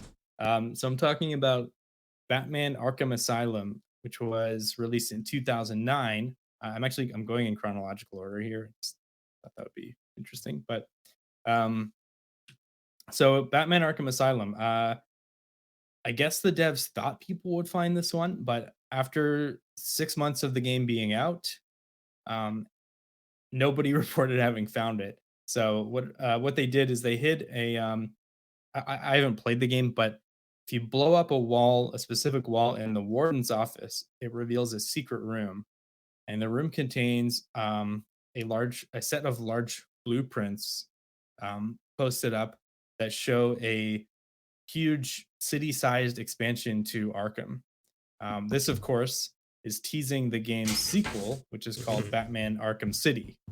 Yeah, I was about to say. So I guess they wanted somebody to find it, and it would create. They thought like, oh, these people are going to start going crazy with rumors about this, and everyone's going to want to know what it means, and then we're going to reveal it, and everyone's going to go. Ah. But nobody found it, And I guess they were getting to the point where, you know, they were going to have to announce their new game anyway. So they just came out and said, "Hey guys, go find this secret room and see what you find in there." Because nobody seriously tried blowing up that wall. So I don't know if either of you has played Arkham Asylum, but I have. the context here is that the item that you need to blow stuff up is like this spray where you spray like a bat image on a wall and then like walk away and you detonate it and it blows up. But it's like always used in like very clearly marked walls, and the location in Arkham Asylum in which you're supposed to do this for this hidden room, there's like no indication that you could ever blow that wall up. Because if you use the spray on a wall that doesn't normally explode, it just like you get a puff of smoke and nothing else. Oh, I had dissolve like immediately. It's been a long time since I played Arkham Asylum. Yeah, I other than that Easter egg, I'd fully completed that game. So, like I really liked that game, and I remember hearing about the thing. I was like, there's no reason that anybody would have ever found that. Yeah, just because it was like too well. Well, it's more like, you know how in Metroid blocks that can be bombed or telegraphed with like a symbol on the block. Yeah, when you shoot the block. When you shoot them, they say like, yeah. It has the bomb symbol on it. Like that's effectively how the spray worked in Batman Arkham Asylum. So you walk into this room and it's like there's something else you have to do in the warden's office, and so there's no reason that you would ever be like, oh, I have to spray a wall in here because the wall doesn't have that symbol on it. Yeah, well, you know what? Like the thing is, I bet somebody would have found this eventually, but they only gave people 6 months to find it. So they needed to announce their game. Yeah, so exactly. Like sometimes these things can go on for years before somebody finds these well hidden Easter eggs, but they just didn't give us long enough. But jumping ahead, so this is a game. Funny enough, this is a game I've played through a couple of times, and I really like this game. And I didn't know about any of these Easter eggs until I started researching Easter eggs for this podcast. But talking about Borderlands 2, so this game has 3 sort of well-known Easter eggs that I'm going to touch on. The first one is a Minecraft-related Easter egg, and the interesting thing about this one is that it actually seems to be some sort of official tie-in. So in Borderlands 2, there's an area called the Caustic Caverns, and there's a sort of far-off corner of the map somewhere where you can jump over some of the level geometry and get to this little otherwise secluded corner of the map. And there's a cave that's actually blocked off by Minecraft style dirt blocks. And you can get into the cave by punching the dirt blocks until they break, and it looks just like it does in Minecraft with like the breaking effect kind of showing up. And that's then, fantastic. Yeah, and when you break in there, you get into a sort of a little room with a wall torch, just like Minecraft. And then there's a cobblestone wall that even has some like coal blocks in there. So once again, you got to punch your way through those cobblestone blocks, and then you get to a big open room that's got like some more blocks with some diamond and whatever. And there's creepers. There's actual blocky Minecraft style creepers in there. And they'll walk up to you and they'll explode. You can shoot at them, and they have like, their name shows up just like all the other enemies in Borderlands 2. The name shows up creeper with a health bar, and when you kill them, so this is first of all, the fact that they put creepers in there is obviously like that had to be endorsed in some way. But then also, when you kill the creepers, they drop a Minecraft Steve skin for your character that turns your head into Minecraft Steve's head. Awesome. I've played this game and I never had any idea about this. Yeah. So there you go. So that's number one. The second one in Borderlands 2 is a Lord of the Rings Easter egg. This one is crazy because, well, I'll just tell you how it works. Basically, this can only be done on higher difficulties, which you unlock after beating the story. Uh, in Claptrap's house near the start of the game, in his fireplace, there's a little golden gear that you can pick up, and it's called Geary's Golden Gear. And it has some special description text that says, "Only a brisk walk to the Iridium Blight will reward the courier." So what you have to do is you have to walk all the way to Iridium Blight, which is an area pretty late in the game. You have to walk there. You cannot fast travel. You cannot use vehicles. You have to do it Frodo style, Frodo and Sam style. Wait, hold on. Don't they take eagles or get kidnapped by spiders to go half the way? They Those take should eagles count as back. vehicles. They take eagles back. That's right. Those should count as vehicles. You got to walk all the way to the Iridium Blight, which, by the way, is an area that is a mountainous area with some lava flows going on. So very Mordor style area of the map. You walk all the way there and you find this guy, Geary, who's basically supposed to be Gollum. He's this weird short guy who like walks all funny, and he will, if you get close to him, he'll go up and he'll melee attack you. And if you've got his golden gear, he'll take it from you and then go and run and jump off of the cliff into the lava. At which point, 3 flying enemies called racks will fly overhead, which represent the wraiths. They'll fly overhead and they'll drop these big loot crates on the ground, and you get all kinds of cool rare loot off of that. That's kind of cool. Yeah, That's very cool. yeah, it's very very intricate. Goes to play Borderlands 2 again. The third and final Easter egg in Borderlands 2. It's also in the Caustic Cavern. It's just like the Minecraft one. In one part of that area, there's this big sort of just poison lake off to the side. If you jump in there, you just start taking damage right away.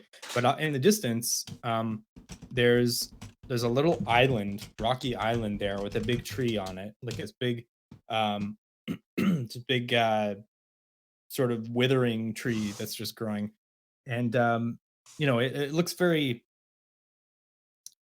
I don't know, enticing. Like you see that and you might think like, I wonder if I can make it to that little island.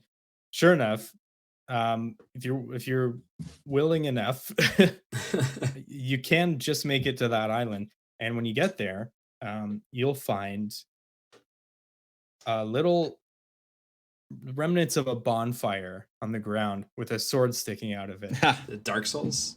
Yeah. Yeah, That's exactly what that is. exactly. It's a Dark Souls thing. And not only that, there's a dude sitting on a rock nearby the bonfire, who's got a sword and shield, and his name is Solitaire. Oh, come on.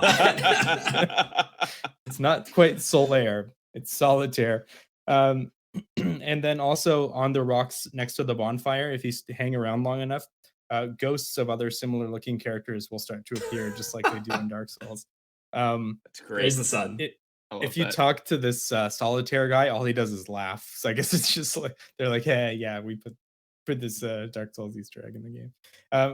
What I think is really cool about that is that Dark Souls came out only a year before Borderlands 2. So like, people who worked on Borderlands 2 must have really liked the game, and also they like that had to have been either squeezed in at the last minute, or like they like Dark Souls so much that they were like, no, we're throwing this in. You know what I mean? Like that. It was an afterthought. They didn't have a ton of time to really decide to put that in there, but I think that's great. Yeah, that was a pretty cool one. My final Easter egg that I want to talk about is actually several Easter eggs in one. So keep your eyes open. There have been dozens of games in the last decade or so that have, if you look hard enough, you might spot this little green, what looks like a little green smiley face with sharp, jagged teeth. And that what you're seeing is the logo or mascot of the website polycount.com. Um, and polycount.com is a website that's an online resource and online community for 3D artists, for people to learn 3D art, develop connections with other 3D artists, stuff like that. And this little character is called Green Tooth, and he's their logo. And polycount.com encourages you, allows you, and encourages you to use him for whatever you want, as long as you're not selling like physical, like Green Tooth merchandise or something like that. But put him in your game, put him in your movie, and so tons and tons of game developers have taken that to heart, and he can be spotted in um, games in the Halo series, The Sims. He's on one of the characters. He's a badge on one of the characters' vests in Overwatch.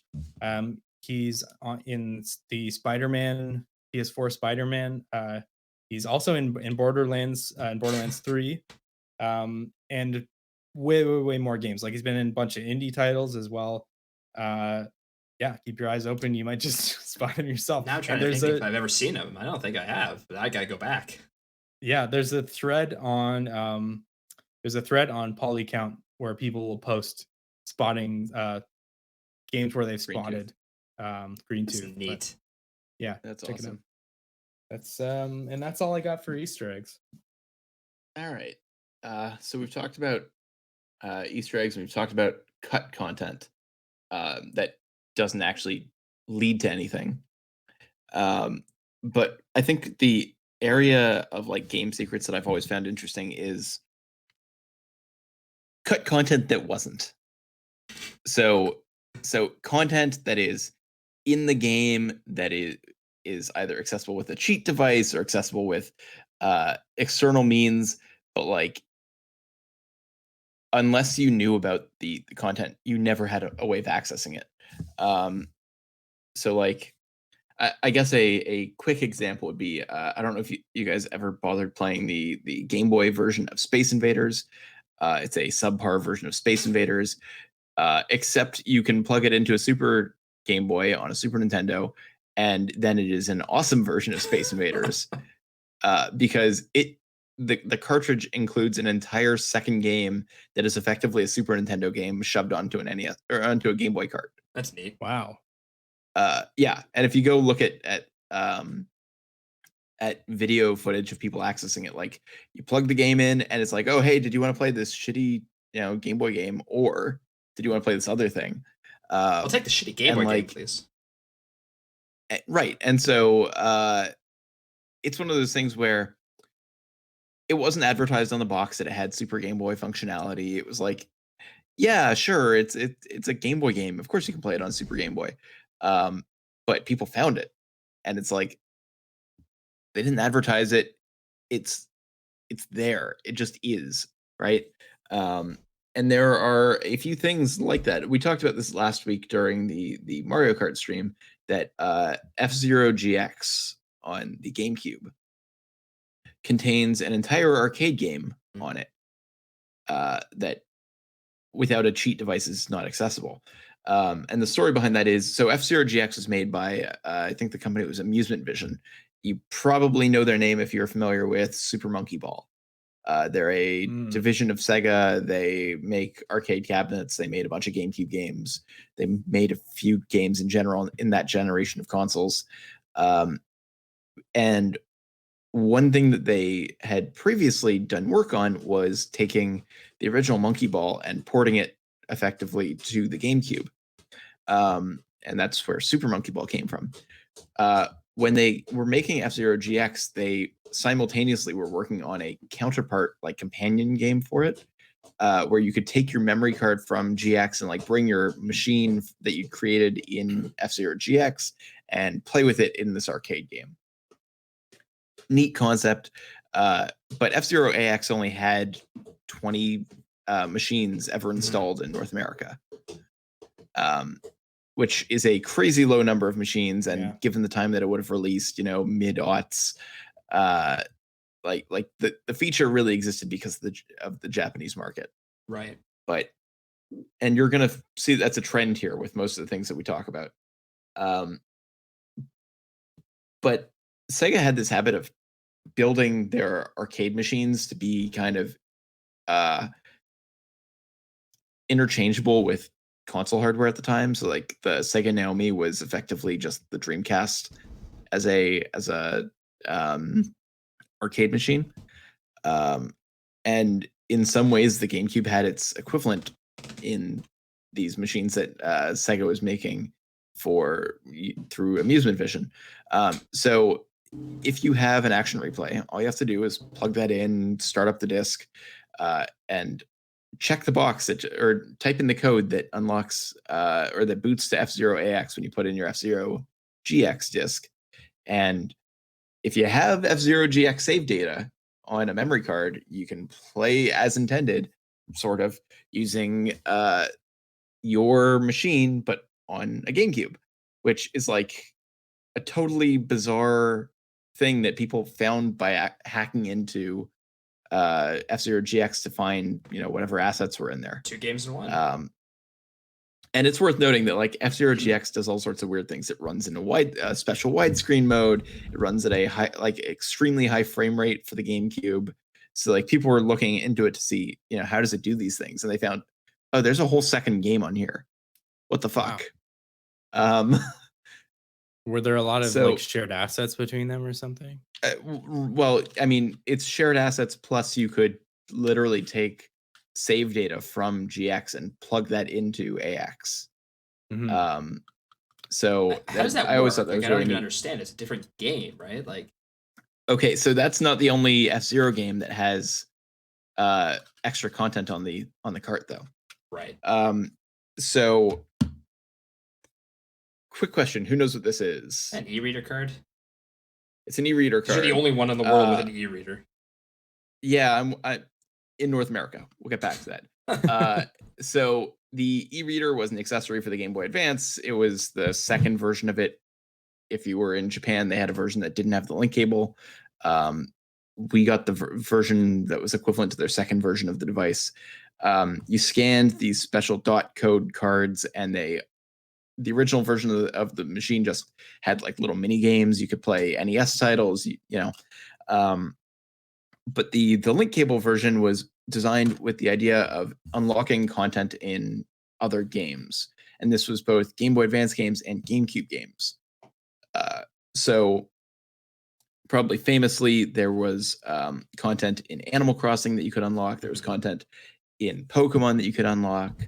There was content in I was saying F-Zero before.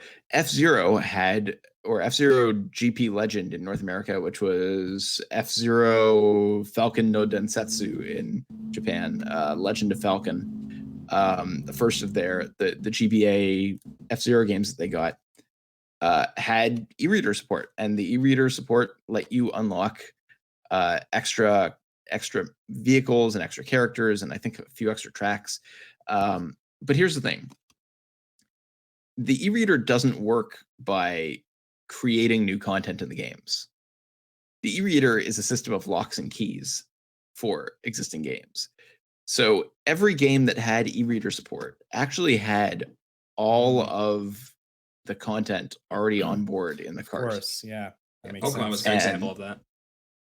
And so the card I held up is the Eon ticket. There you go. In North America, at the very least, was released within issues of Nintendo Power, and allowed you to access an island that was normally inaccessible within the game. And would let you catch in Ruby and Sapphire. Okay. And would let you capture a legendary Pokemon. And the way you transferred this from like one player to another was you use the mixing records functionality that the game had, which never had a function in the game otherwise. It was really just for like passing along this pseudo DLC stuff that they were putting out. And so what people figured out was before the game came out, and people were hacking Japanese copies of the games because this was before Pokemon was set to launch internationally at the same time. So people were importing copies of like Ruby and Sapphire from Japan and going at them with a Game Shark and like just seeing what they could, pull apart from them and finding all the assets. And they found all these areas. They found that they were all on the carts. And you could write a Game Shark code that would allow you access to them. Or if you had a walk on water or walk through walls sheet, you could just walk to those areas because they're in the game. They're just built into the game. Yeah, Pokemon in particular was well known for those kind of things. And we're going to get back to Pokemon specifically about that because with the e-reader, it was like, okay, so we're unlocking something. And it was a little less obvious that it was already there. There was like the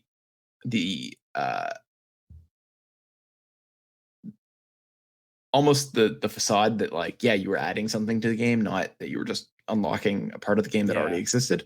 But like Pokemon had all sorts of cards that did things like this. There was a trainer house in Ruby and Sapphire, and actually one in later installments on the system and on the GameCube that if you swiped cards, you could battle trainers or get special berries that weren't normally accessible in the game.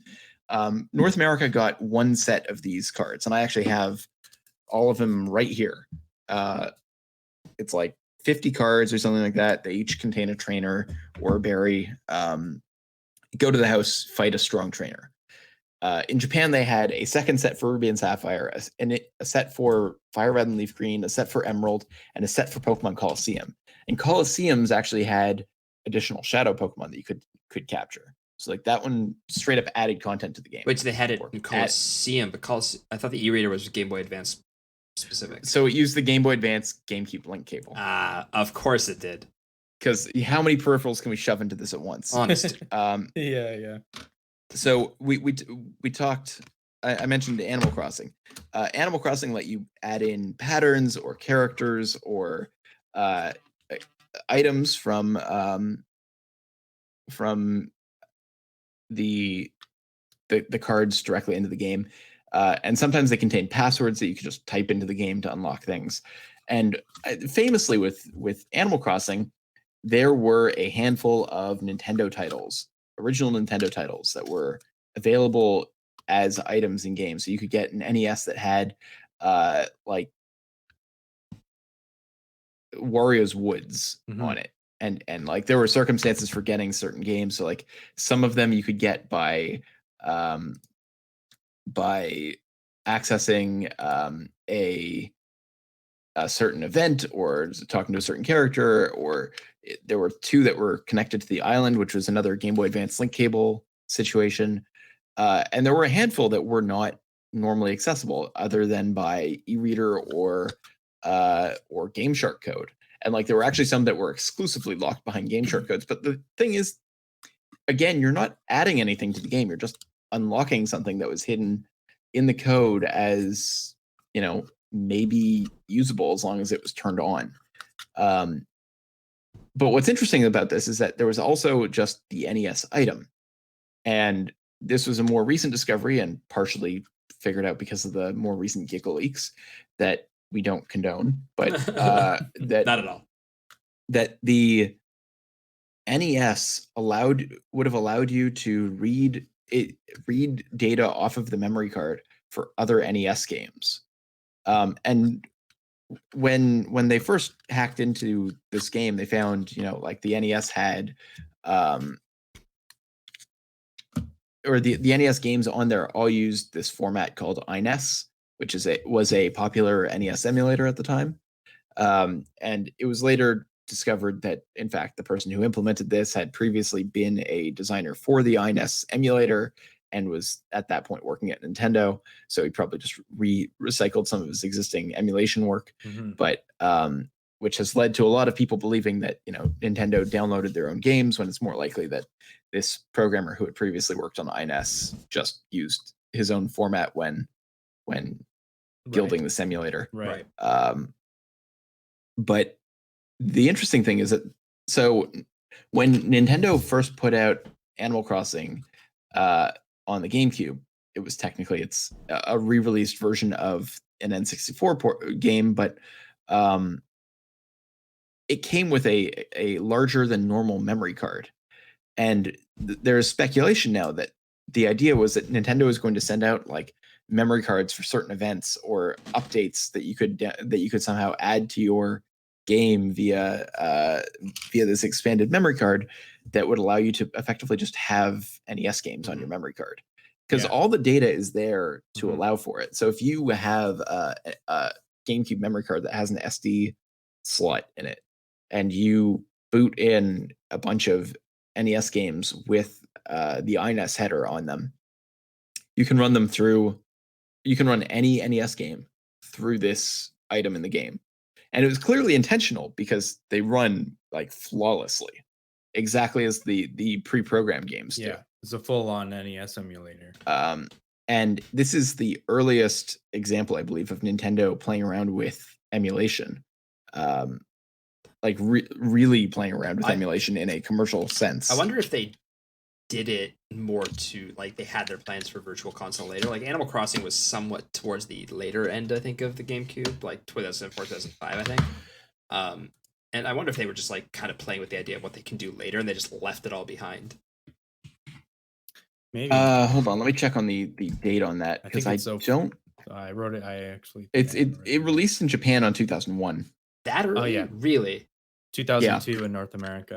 Okay, yeah, and the thing is, again, the most of the work put into it was additions to the game from Tobutsu no Mori, the Animal Forest, the game on the N64. Yeah, that I knew. So like a lot of that would have just been ported content, except for all these additional functions that used the memory card or used playing in other people's towns, which you couldn't do in the original game.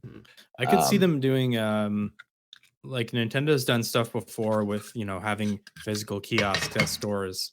I could see them doing something like where you bring your memory card to a kiosk and then it puts an NES game on it and you bring it back and now you can play it. Right, and they've done that before, right? Like that's effectively how the Famicom Disk System kiosks worked and how the Nintendo Power kiosks worked for the Game Boy and the Super Nintendo.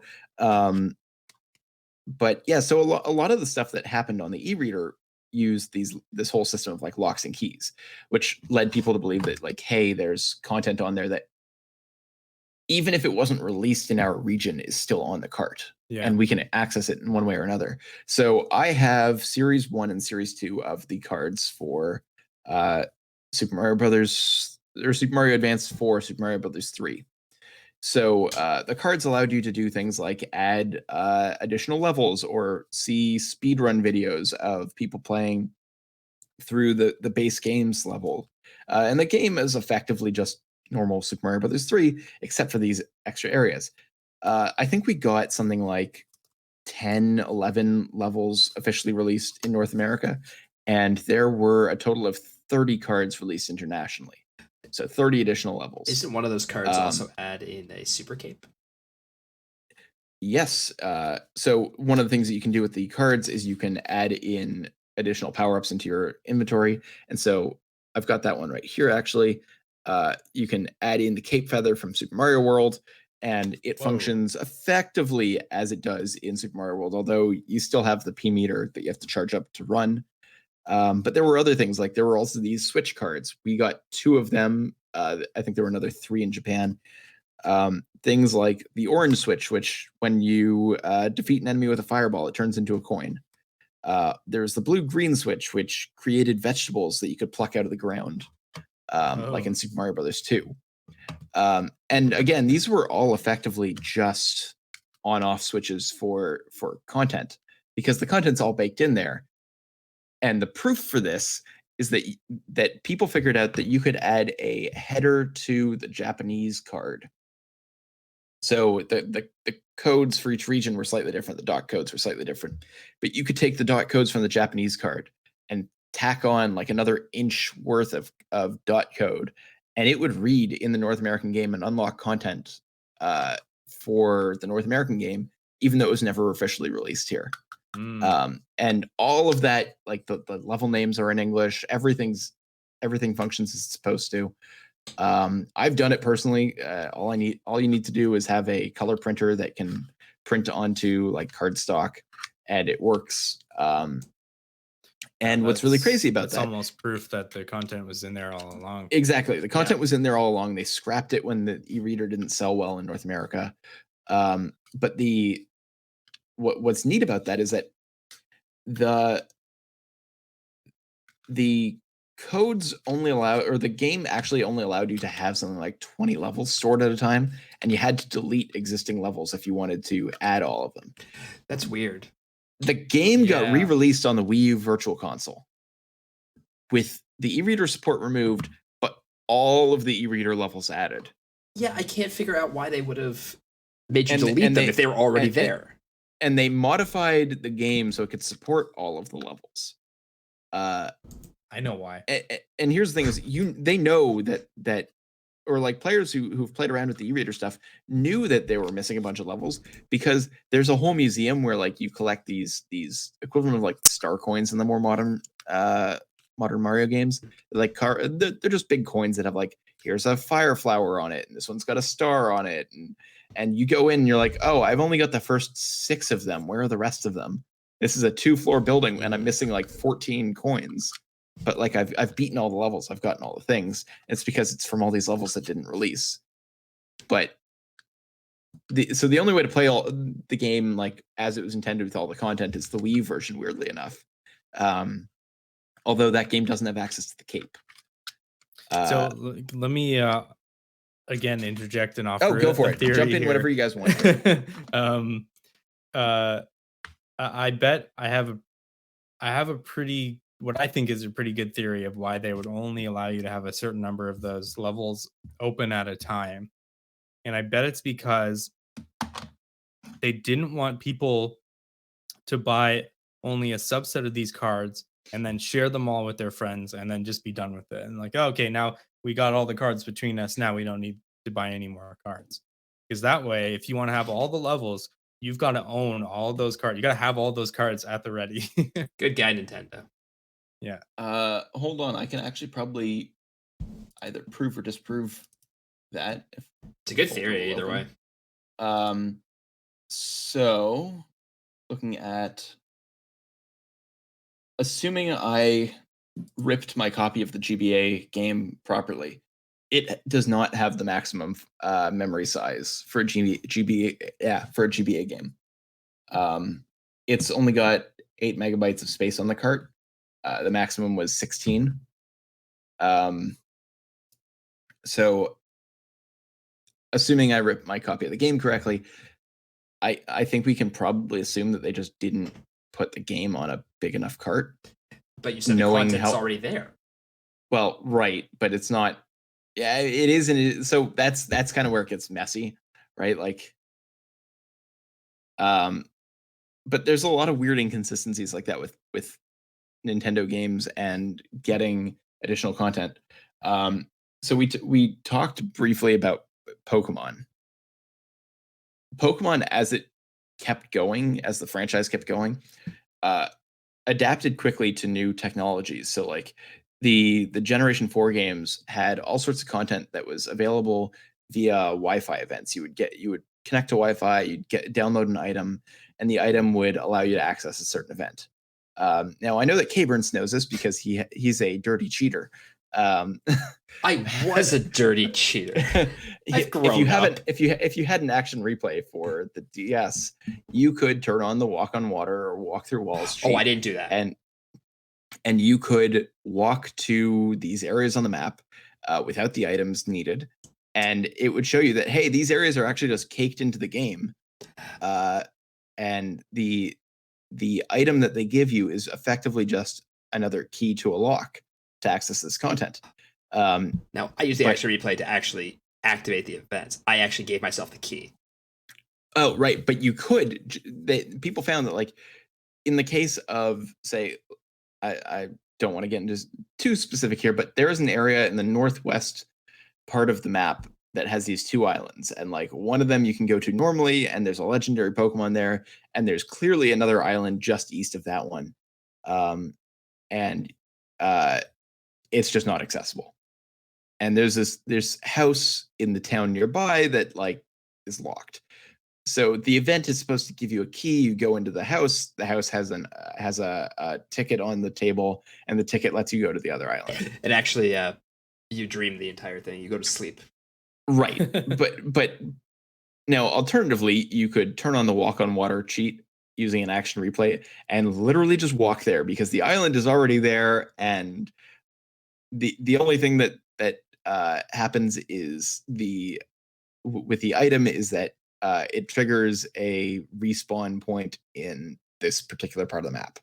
But there are a total of 3, I believe, 3 or 4 of these events that are caked into the game's code. They're straight up right there. People knew about them online well before the game launched because, again, people went through the Japanese code and found them.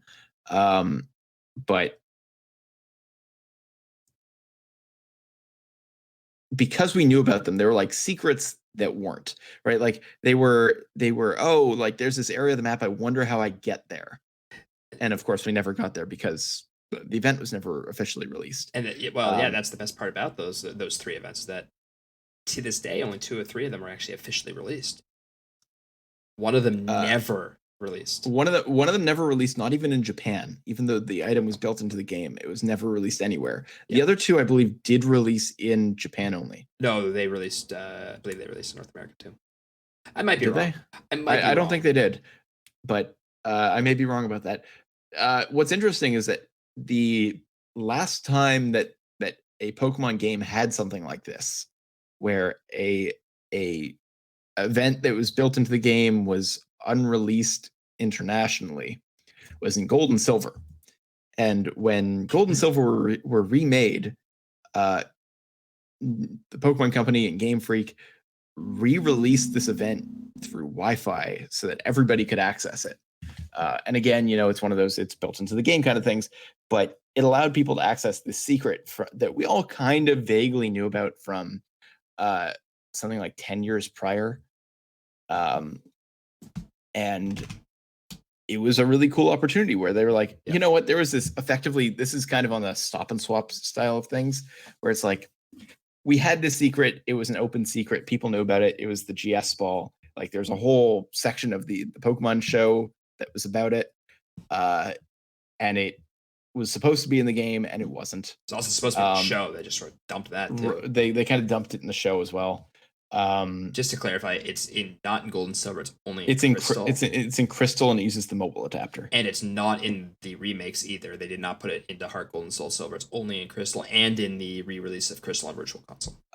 Well, they made a similar event in Heart Gold and Soul Silver. But yeah, it's not the same. It's not identical. Yeah. You know what this reminds me of? Actually, there's in Monster Hunter World, they have events in that game as well, where it'll be like a certain mission that's only available during certain times, and you get specific rewards. So you can only get through that mission, and they rotate them out every a couple months or something. Actually, now the game's almost done with. They're rotating them faster, but anyway, you can apparently for the PC version of that game, you can get mods that will just like those quests, those missions, all that data is in your game that you have installed. So if you can actually get mods apparently that'll just flip a switch where it's like, okay, now you can do it's accessible whatever again. Mission you want. Yeah, it's the same. All right, thing. Cool. So there's a similar concept there that we were talking about, this unreleased event in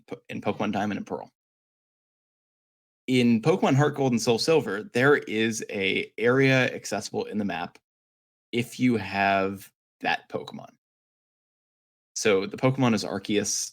It is not obtainable by legal means prior to Heart Gold and Soul Silver. There was a download event that allowed you to get one, and if you did, then you could take it to this person, and they would take you to this area off the map, and you go get one of the legendaries from Diamond and Pearl. At level 1. At level 1, it was a neat little event, but there was more content to this, because if you happened to hack in the event from Diamond and Pearl, and you took that Arceus into Heart Gold and Soul Silver, the guy was like, "Oh, hey, you've got another Arceus. You want to go back to the ruins?" And you'd be like, "Okay." And you could do the event a second time, but the dialogue was all different the second time. The people that were in that area would talk to you differently. And the interesting thing with this is that there was never a second legitimate way to obtain this Pokemon to get to this area. In Gen They 4. programmed in a second encounter based on an unreleased event in the previous game. This is like really stop and swap levels of you know, like dickishness. So like I because you know I borrowed K-Burn's action replay at one point. I unlocked both of those interactions and I was like, oh hey, this is really neat. Like I haven't seen anything on the second, you know, visit to the ruins. What's up with this? And it's like, oh yeah, like this was sort of hidden content as it was. But like this is a running occurrence with Pokemon. They would take an event from one game and be like, oh hey, did you experience that event in that game? Great. That carries forward into content that's baked into the next game. Yeah, they did that with Deoxys in Gen 3 over into Gen 4. There was a whole thing with, you know, being able to actually change its forms for the first time in Gen 4. But you couldn't actually get Deoxys except in Gen 3. Again, and like I think that event was very limited release in Generation 3.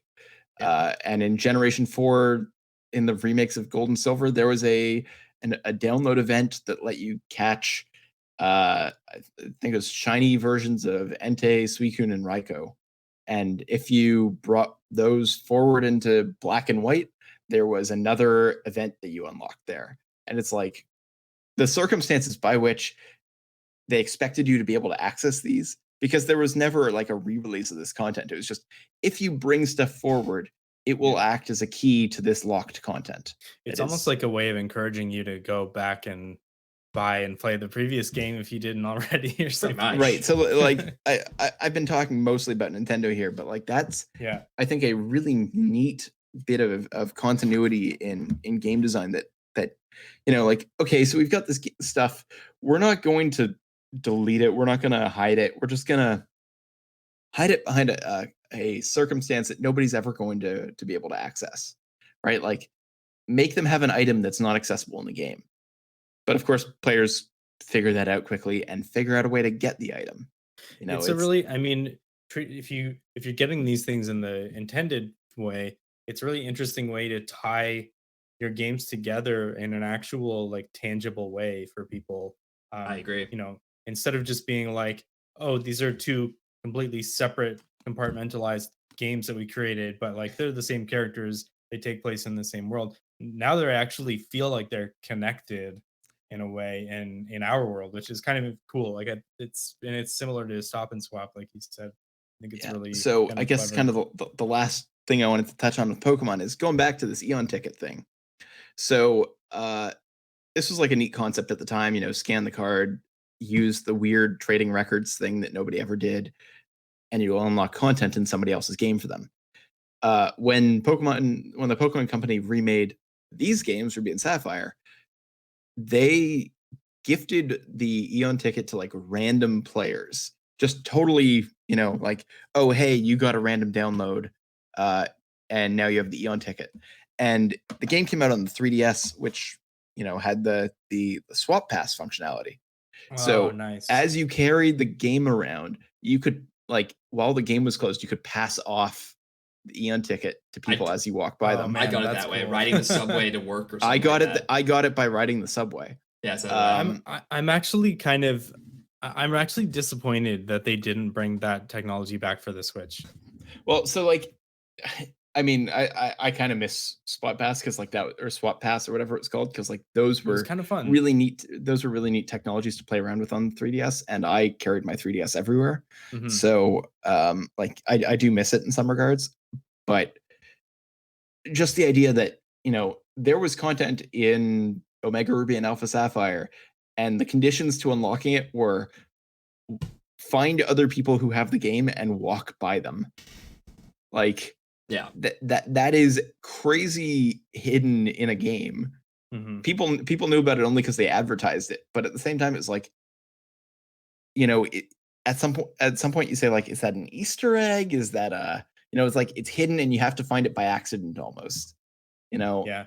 Well, it's something that's like it works very well in the Japanese portable gaming culture, but Exactly. yeah. Exactly.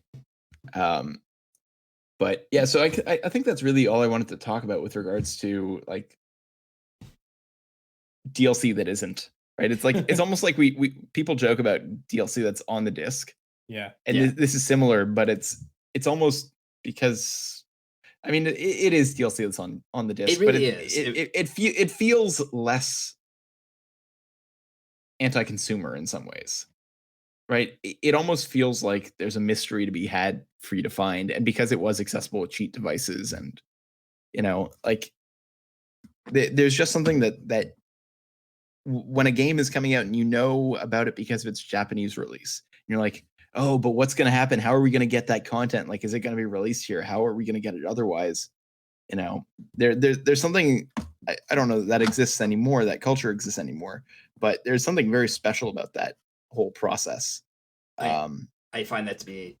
I wonder if it would fly today the same way if you had to buy extra peripherals to get that kind of content, like an e-reader. Well, you do. What about Amiibo? Yeah, we're still well, 15, 20 years later, we're all well, still suckers. In the same, on the other side of things, there was shit like Assassin's Creed 2 had an entire 2 sections that were blocked off by Uplay support, right? And if you weren't playing on the internet and didn't have a Uplay account, then you couldn't access like an eighth of the game or something like that. Yeah. So like TLC on the disc is never going to be looked at positively, but at least in this case, it was like you wouldn't have known about it were it not for people hacking into the game in the first place. Yeah. And I think that's really neat. But yeah, that's all I've got to say about that particular topic. I Wasn't think there, sorry, go for it. Oh, okay. I was just gonna say, like, to bring up the Amiibo thing again. Wasn't there basically a DLC for some Mario game where you had to buy a specific Amiibo to unlock it? I mean, Super Mario Maker, the original one, had you couldn't unlock all the costumes without the amiibo. You could unlock most of them. Yeah, just You not couldn't all unlock of them. all of them. Not all of them. Yoshi's Woolly World had a lot of costumes that you couldn't unlock without amiibo. I seem to recall there was a game that had some piece of content more significant than a costume that you had to get through Amiibo, but I can't remember what it was now. I'm trying to think because I know Mario Kart 8 also had hidden me costumes if you had the amiibo. Yeah, actually, and the upcoming Monster Hunter Rise has amiibo functionality. yeah, it does. And there are 3 amiibo coming out with that game, and each one unlocks a different basically skin for your characters. Okay, so I think I know what you might have been talking about. Splatoon has had a bunch of content that was locked behind amiibo. Is that right? Like so I don't know if either of you guys played either of the 2 Splatoon titles, but Splatoon has like this big amiibo packaging in like one of the corners of the hub world. And if you go up to it and scan an amiibo, and there's like 3 specific ones you can scan in the first game and 6 in the second game, 3 of which are returning from the first one. They unlock like additional challenge stages, and when you beat them, you unlock additional gear. The gear isn't anything special. It's just like if you wanted to get some additional gear early in the game, it would absolutely give you a slight advantage. But yeah, that was all absolutely locked behind amiibo. There's also Legend of Zelda Breath of the Wild has costumes. They don't really do much as far as I understand, but you can get like the old Link costumes and Majora's Mask and things like that. Yeah, I got all that stuff. But weirdly, okay, so here's a funny thing. It got added to the game, right? But they didn't add the appropriate amount of equipment space. So like if you had all of the in-game equipment normally, if like you had one of every piece of equipment, and then you scanned in all of the additional equipment, you would run out of space with like 4 items or 5 items remaining. Wow. That's right.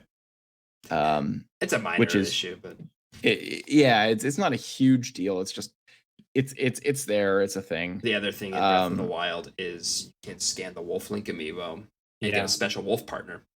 That one's really cool. I like that. Yeah, I mean, there were a lot of games that had additional content either via Amiibo or more e-reader stuff. Like I mentioned, F-Zero. There was a bunch of stuff for Pokemon Pinball and Mario versus Donkey Kong on the Game Boy Advance. Both had a bunch of extra content added in like that. What was it called? Fire Emblem. Pretty much all of the 3DS Fire Emblem games had Amiibo support, where you could add in the characters of the Amiibo as playable party members. So if you wanted to have like Marth and Roy and Ike, because this is back when Smash Bros. Amiibo were coming out, if you wanted like those three as additional playable characters, you could add them to your teams. So like, yeah, they really were big on the Amiibo thing back then. Yeah, well, now they're mostly collectible. Yep, pretty much. You know what? Actually, there was another one that allowed you to add in those Fire Emblem characters, which was codenamed Steam on the 3DS. Yeah. Which was another Intelligent Systems game, which is why they were included. I want to say that there were a few things with Metroid and the Amiibo, but nothing substantial. I don't think nothing substantial. No. You want to speak about Metroid and hidden content? How about you? Yeah, sure. Link Metroid Fusion, Metroid Prime, Metroid Fusion, Metroid Prime, and Metroid Zero Mission. Yeah, you can unlock the Metroid Fusion suit in Metroid Prime. I always remember that. I forgot about that. Yeah, that's pretty cool. And the original Metroid in Metroid Fusion. Yep. And if you connected Metroid Fusion to Metroid Zero Mission, you could unlock the entire ending galleries from Metroid Fusion. So if you wanted to see like, hey, I'm never going to get 100% in under a certain time limit in Metroid Fusion, you could unlock the entire like best ending gallery.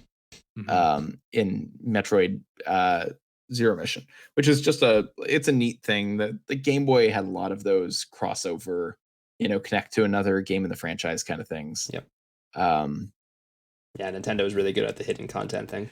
They have always been very good about the hidden content thing. But yeah, I mean, like that in terms of like external sources, what about things that are built into games like cheat codes? Like, what's your experience with cheat codes in video games? Well, I mean, there's a whole thing called stop and swap. In all seriousness, like, I find that cheat codes, it wasn't hidden content, especially in earlier games, because but I mean more like from a secret standpoint, like the kind of things that got traded on the playground, right? And it was, I was going to mention, back in the 90s, they always used to buy those books at the bookstore, the cheat code glossary books, right? I had a few of those, and yeah, I remember what a lost era of gaming. And but like I think of things like since the very first time that I started playing Donkey Kong Country, one of the very first things that was imprinted on me was like down Y. Yep. What does that do? That lets you access all the bonus rooms. It's the only way I really want to play the bonus rooms. Not the bonus rooms, the animal bonus. Yeah, that's what I mean. That's what I meant by the bonus rooms. There's also Bad Buddy, which allows, in a 2-player co-op game, allows the player on the back to switch out whenever they want. Ooh, that's interesting. There's also Barrel. Yeah, there's also Barrel, which gives you 50 lives, which is a useless code in Donkey Kong Country because they reward you with lives all the time. Yeah. But like all of the Donkey Kong games have a stupid number of cheats in them. Like there's a cheat that just unlocks all of or there's like a hidden way to unlock all of the Creme coins in Donkey Kong Country 2. And it's like you have to run back and forth between these two locations in the first level and not collect these 2 bananas while you do it. And when you do, you walk into like the ship's like open area at the beginning of the level, and it's just like, oh, here's all of the coins. You now have access to all of the bonus levels. My feeling on cheat codes is that, back in those days, the people who were building these cheat codes whether it was Konami or Rareware or whoever, they wanted you to find them. They wanted you to trade these secrets, like you said, on the playground, because they were fun and they were, you know, half the time, like in Sonic the Hedgehog, you had the sound test, right? They wanted you to find these things, right? They wanted you to play with them, and they wanted you to find what they left behind. I mean, some things, like I think the sound test in particular was probably there as a developer tool, so like they could just jump into any level. But with regards to like cheat codes, I think the best cheat codes were the ones where it's like you never saw them reported in like magazines or anything like that. People just knew them. People knew like you could enter codes in Spyro the Dragon that would turn Spyro 2D. It wouldn't change gameplay, but you'd be like, he's like a vertical line if you look at him head on, and he spits 3D fire. Like, it was ridiculous stuff like that. It was big head mode in GoldenEye, right? The GoldenEye cheats are actually unlockable through gameplay. Yeah, they are, but it was stuff like that though, where people had to tell you about them, and you never knew where people found them out. The biggest gaming mystery of all time. Where people, I have one of those though, like where people would tell me like, oh, this is a fast way to beat or a quick way to beat something. When I was a kid, my dad used to play Blaster Master on the NES. Jumping back into talking about that game for a second, and there is a pause glitch kill for many of the bosses in that game. Just to say, like you use, I think Mega Man has something similar with the Yellow Devil, where like you shoot an enemy and the blast is a large sprite, and it's like a multi-frame sprite, and so if you quickly pause on and off while it's on screen, it will deal damage for every time that it's unpaused. Yeah, every frame that you unpause, it deals damage again. So if you right, so as a kid, I remember seeing my dad doing this a lot, and like we had access to the internet, but he wasn't looking up NES cheats. There's no way. So I asked him like a year or so ago. I was like, "Hey, do you remember this?" It's like, "Yeah, I think a friend at work told me about that." And it's like, where the fuck do these like tricks and secrets come from? Like they are the gaming mysteries that like excited me back in the day, and I think to a lesser extent they today because they're not as prevalent. But we need developers to go back to these kind of things, back to the old days of cheat codes. Yeah, tell us something in one game that we have to find in the next game, or vice versa. And then don't deliver it for 20 years. Yeah, pretty much. It's funny because the Platonic team did something very similar. The same trolls. Yeah, the same guys who gave us stop and they had a hidden message if you fully completed the demo toy box thing for Ukulele. It was like, go to this area and ground pound in a certain way for some free stuff, and like if you went and did it, nothing happened. Yeah, because of course they did. Those guys. Oh boy, those guys. Yeah, just fucking with us. Years later, still fucking with us. Yeah, well, I mean, I honestly feel like we barely scratched the surface of all of this stuff. Gaming mysteries, Easter eggs, hidden cheats, all kinds of stuff. We can go dig into any of these on a deeper level. Chat, if you have any secrets that we might have missed that you really want to hear about, feel free to let us know. Tag us on Twitter, drop on into our Discord, our Discord channel. We're interested in this stuff, and we are more than happy to discuss these on future podcasts. We'll give you credit. We love chatting about this stuff. As you can see, these were just our favorites, and we know that there's tons and tons to cover in future content. But make it not a secret to everybody. Not a secret to everybody. Yeah. But this was a fantastic chat that we've had tonight. Next week we'll be doing some gaming. Come join us same time, Wednesdays at 8 p.m. And follow us on Twitter, or subscribe to us on YouTube, and you can keep up to date with all of our content. Thank you everyone who is joining us tonight live, and for everybody who's listening. Hope everybody has a great evening, a great week. Stay average, everybody.